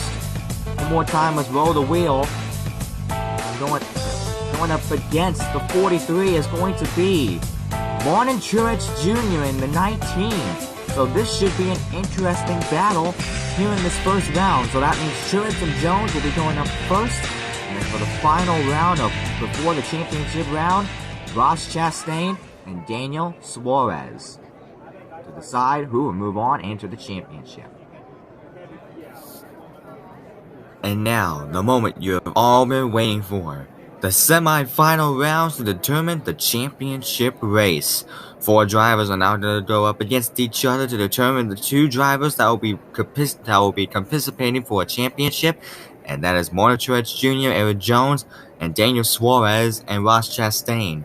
First up, we have Truex and Erik Jones. Both of these guys are blistering fast, so this is going to be a major factor of which one of these guys will move on. And the ramp is down, the semifinals are officially underway. Jones with the lead, he gets into the wall, and to the line, Truex is going to steal it across the line. Jones was inches away from reaching the start-finish line, but since he hit the wall, that took away the advantage, and Truex ends up stealing it across the line. Wow, what a wild finish to this. Already we have some aggressive racing going on in the first race of the semifinals. Truex holds on to the lead with 1 point under his belt, but Erik Jones, remember, he is blistering fast. Maybe even faster than Truex, so we're going to see what Erik Jones can do. And here we go again. Side by side right now. Truex trades pace for the wall, he's gonna make it! He's going to edge out Erik Jones once again, and he steals another point. Truex now looking on a perfect sweep to move on into the championship race, and Jones, for the first time, is on the brink of elimination. The championship favorite, Erik Jones, on a verge of elimination. This is the first time I think that Jones has been this close to be eliminated. But Erik Jones, like we said before, has a blistering fast car, and he's still unable to cross that start-finish line. Erik Jones is really going to do something here if he wants to get in front of Truex and move on into the championship round. So can Jones finally pull off a victory here?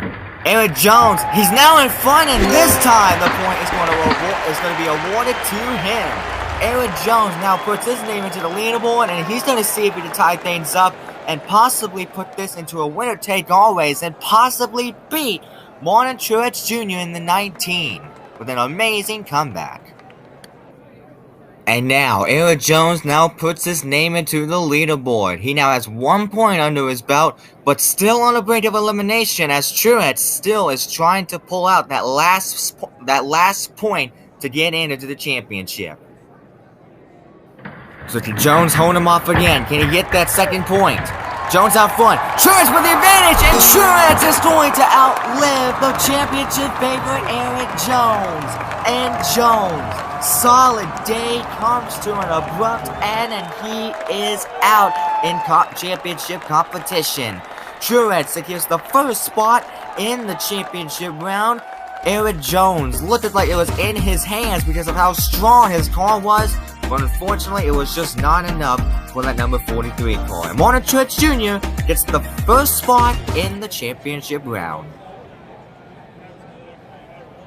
But I bet this round is going to be the one that is going to be watched the most. This is the last round in the semifinals. We didn't have to roll the wheel again because we only had 4 drivers in.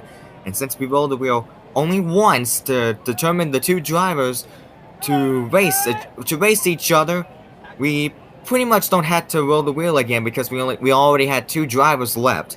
And here they are now, Ross Chastain and Daniel Suarez. Both of these drivers are very, very strong, just like how Truex and Jones are very, very strong. Chastain is going to at least try to see if he can outlive Daniel Suarez because Suarez is a very fast car too. We have speculation that there is some fans that are rooting for Daniel Suarez to win the championship. So let's see which one of these guys will secure the last spot in the championship. And here we go. We are now underway. They are both side by side. They are trading paints. Chastain and Suarez are into the wall. Chastain blocks, and Chastain is going to get the first point and holds off Daniel Suarez. already aggressive racing by the both of these guys, so it's really going to be a factor for these guys to determine the final spot in the championship. But right now, Chastain holds on to the point. Well, what can Daniel Suarez do? Daniel Suarez has a very fast car. I don't know if it was faster than Erik Jones, but Daniel Suarez is looking very positive and looking confident coming into this race and possibly looking for that championship spot if he can hold on Ross Chastain and get in front of him. And they're off again. Side by side, Chastain with the advantage, and he's going to easily pull off away, and then he's going to get the second point, and he's on the verge of getting Daniel Suarez out. This is just like how last race ended between Truex and Erik Jones, but Suarez could still have a shot, as once again, he's got a very, very fast car. So let's see what Daniel Suarez can do if he wants to at least get in front of Chastain before Chastain can pull out a perfect sweep and advance into the championship round to go up against Truex Jr. Can Suarez do something? Can Chastain pull away in front of Suarez? And it looks like he's going to! And Chastain is going to pull out a perfect sweep, and Suarez, this solid day is unfortunately going to come to a close and will not determine a championship. But still, a solid run for Daniel Suarez. He'll still get himself a podium position, but still not enough to at least race for a championship against Truex Jr. So that determines it. Truex Jr. and Ross Chastain are now going to go up against each other for the final race of this event, the championship round. And there they are, on the ramp, about to determine which one of these two will be crowned a champion. We've come a long way, and now here we are, finally, after 2.5 hours of non-stop racing, we have come to the championship race with the final 2 drivers left in this field. Truex Jr. in that blistering fast number 19, and Ross Chastain, a dominant car. But will he be able to hold off that dominant Truex Jr.? Truex Jr. right now is the championship favorite after Erik Jones got eliminated. Both of those guys were championship favorites, but since Truex took out Erik Jones, Truex now is now the main championship favorite. And Ross Chastain, seems like to me, he got himself some new fans after that run, after a blowout race between him and Daniel Suarez. So this is really going to be a major factor here, as both of these guys are very, very strong, and without a doubt, they are going to be aggressive coming into this race, because this is for all the marbles here. The championship race. Only one of these guys can become the inaugural champion, and the first one ever in this event. Which one of these two will get the championship? We will find out as the ramp is now being closed, and the championship race is underway. Truex goes down low to block Chastain, and he's going to coast to the finish line to secure the first point in the championship race. Truex now has the championship lead with 1 point under his belt, looking very, very strong as usual. So no big surprise, Truex Jr. being really aggressive to see if he can win himself a championship in this event. Chastain also looking very, very strong as well. Both of these drivers are now looking very strong, and this is really going to be a factor to see which one of these guys will win the championship, as we're still pretty early into the championship round, so it's still anybody's race. And again, they're off. Again, they are side by side. They are trading paints right now, and to the line, Chastain by a nose is going to even things off now with 1 point each. Chastain now puts his name into the picture, and now he has 1 point now up on the leaderboard and ties things up between him and Truex.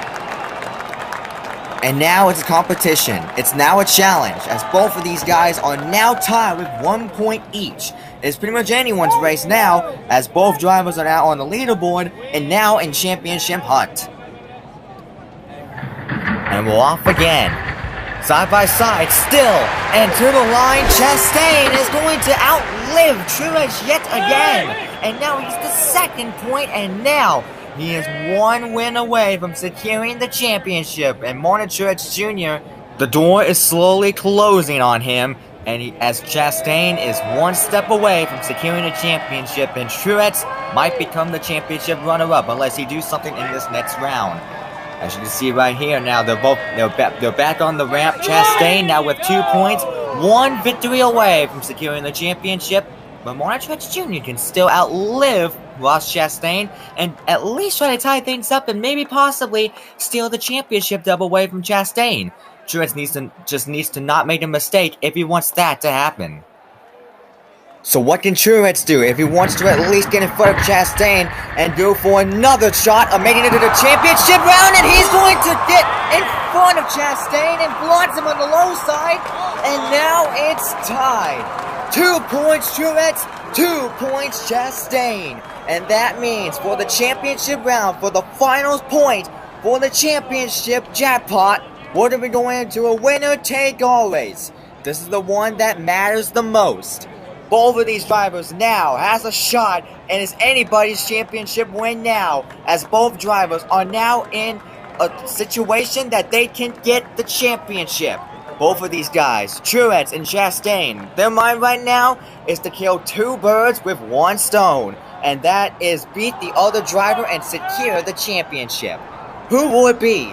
Truex with dominant fashion with the blistering fast number 19, or will it be Ross Chastain to pull an upset to beat one of the all-time great, one of the NASCAR champions in the lead by beating him and securing the championship and stealing it away.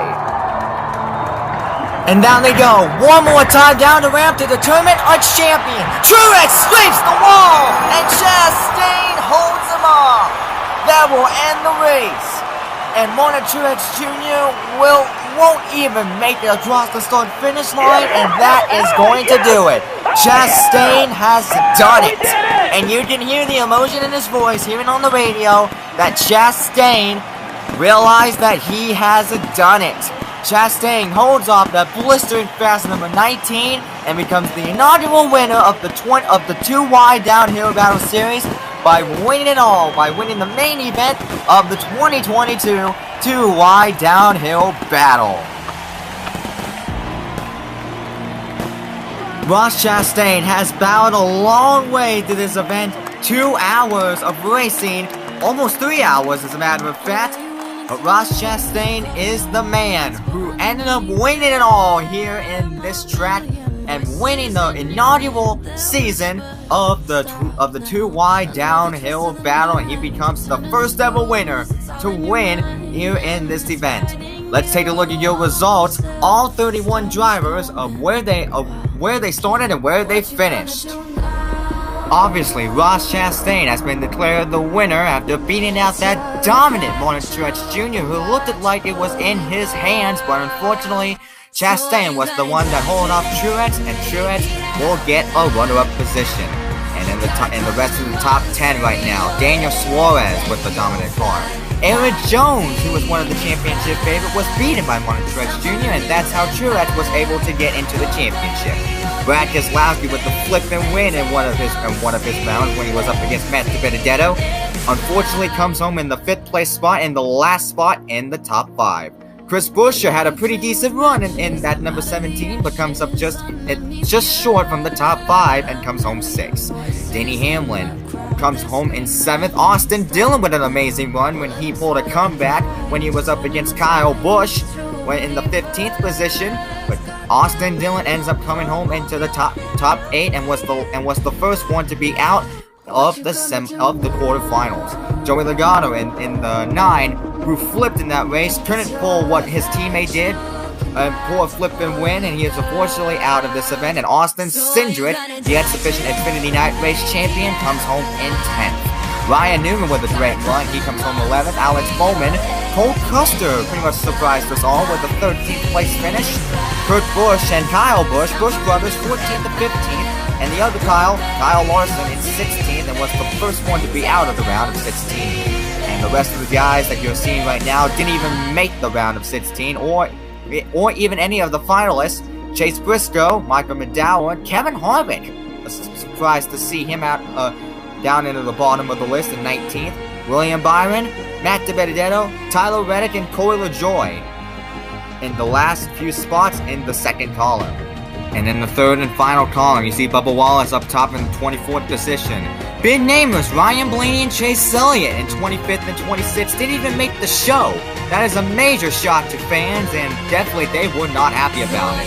Ricky Stenhouse Jr., Anthony Alfredo, 27-28, Eric Almirola, Christopher Bell, all the way down below the top 30, and Ryan Preece, who was the fastest car when he pulled out of the fastest speed in practice, was able to get out last. He was the first one to get out of this event. And of course, AJ Allmendinger didn't even participate in this event after his car was unable to join with us today. So of course, AJ Allmendinger was DNQ'd from this race. And those are your results for today's race. And unfortunately, we did not have a driver that partnered up with Ross Chastain, but the highest partner user that signed up for this event today was Ethan W72, who signed up for Martin Truex Jr. to partner up with, and Martin Truex Jr. comes home in second. A great run for him, and congratulations and a big shout out to Ethan W72. And with that, that is going to conclude our coverage here of the 2 wide downhill battle main event. Boy, what an adventurous race that was. From 32 drivers to 1 champion, and boy, 2 hours of non-stop fun. That's what that was. Chaotic racing left and right. Cars going upside down. Photo finishes left and right. To tie things up with the same amount of points going into winning races, there was a couple of those. And all of that for Ross Chastain, the watermelon man from Florida, was able to get it done, and he is declared the winner. Congratulations to you winners of this event as well. The other winners of this event was Matt Crafton in the exhibition truck race early on in the season back in June, and then in July it was Austin Cindric, who was the one that dominated the exhibition Xfinity night race, and he was the winner of that as well. And now Ross Chastain can now add his name into the list as the main cup winner. And congratulations to those 3 who ended up winning in this event. These are going to be the guys to watch out for next year, as next year we're going to be back with more drivers, more cars, and of course for the Cup cars, they are going to be in next gen. So that's going to be very exciting to watch out for, and I hope you guys are too. Anyways, that is going to conclude our coverage here today for the 2 wide downhill battle event. Thank you all so much for tuning in to the inaugural year of the 2 wide downhill battle. We will see you guys next year for the 2023 2 wide downhill battle presented by Racing Power 19 Enterprises. My name is, of course, yours truly, Racing Power 19. Thank you so much for participating and watching our broadcast here for the 2 wide downhill battle event. We will see you all next year for the second year of this event. Congratulations to your winners, Ross Chastain, Austin Cindric, and Matt Crafton. Hope you all have a safe rest of your holiday season. Have a Merry Christmas. Have a safe rest of your year. And we will see you all next year in 2023. Have a safe, happy holidays. Happy New Year. Merry Christmas. Congratulations to your winners once again, Ross Chastain, Austin Cindric, and Matt Crafton.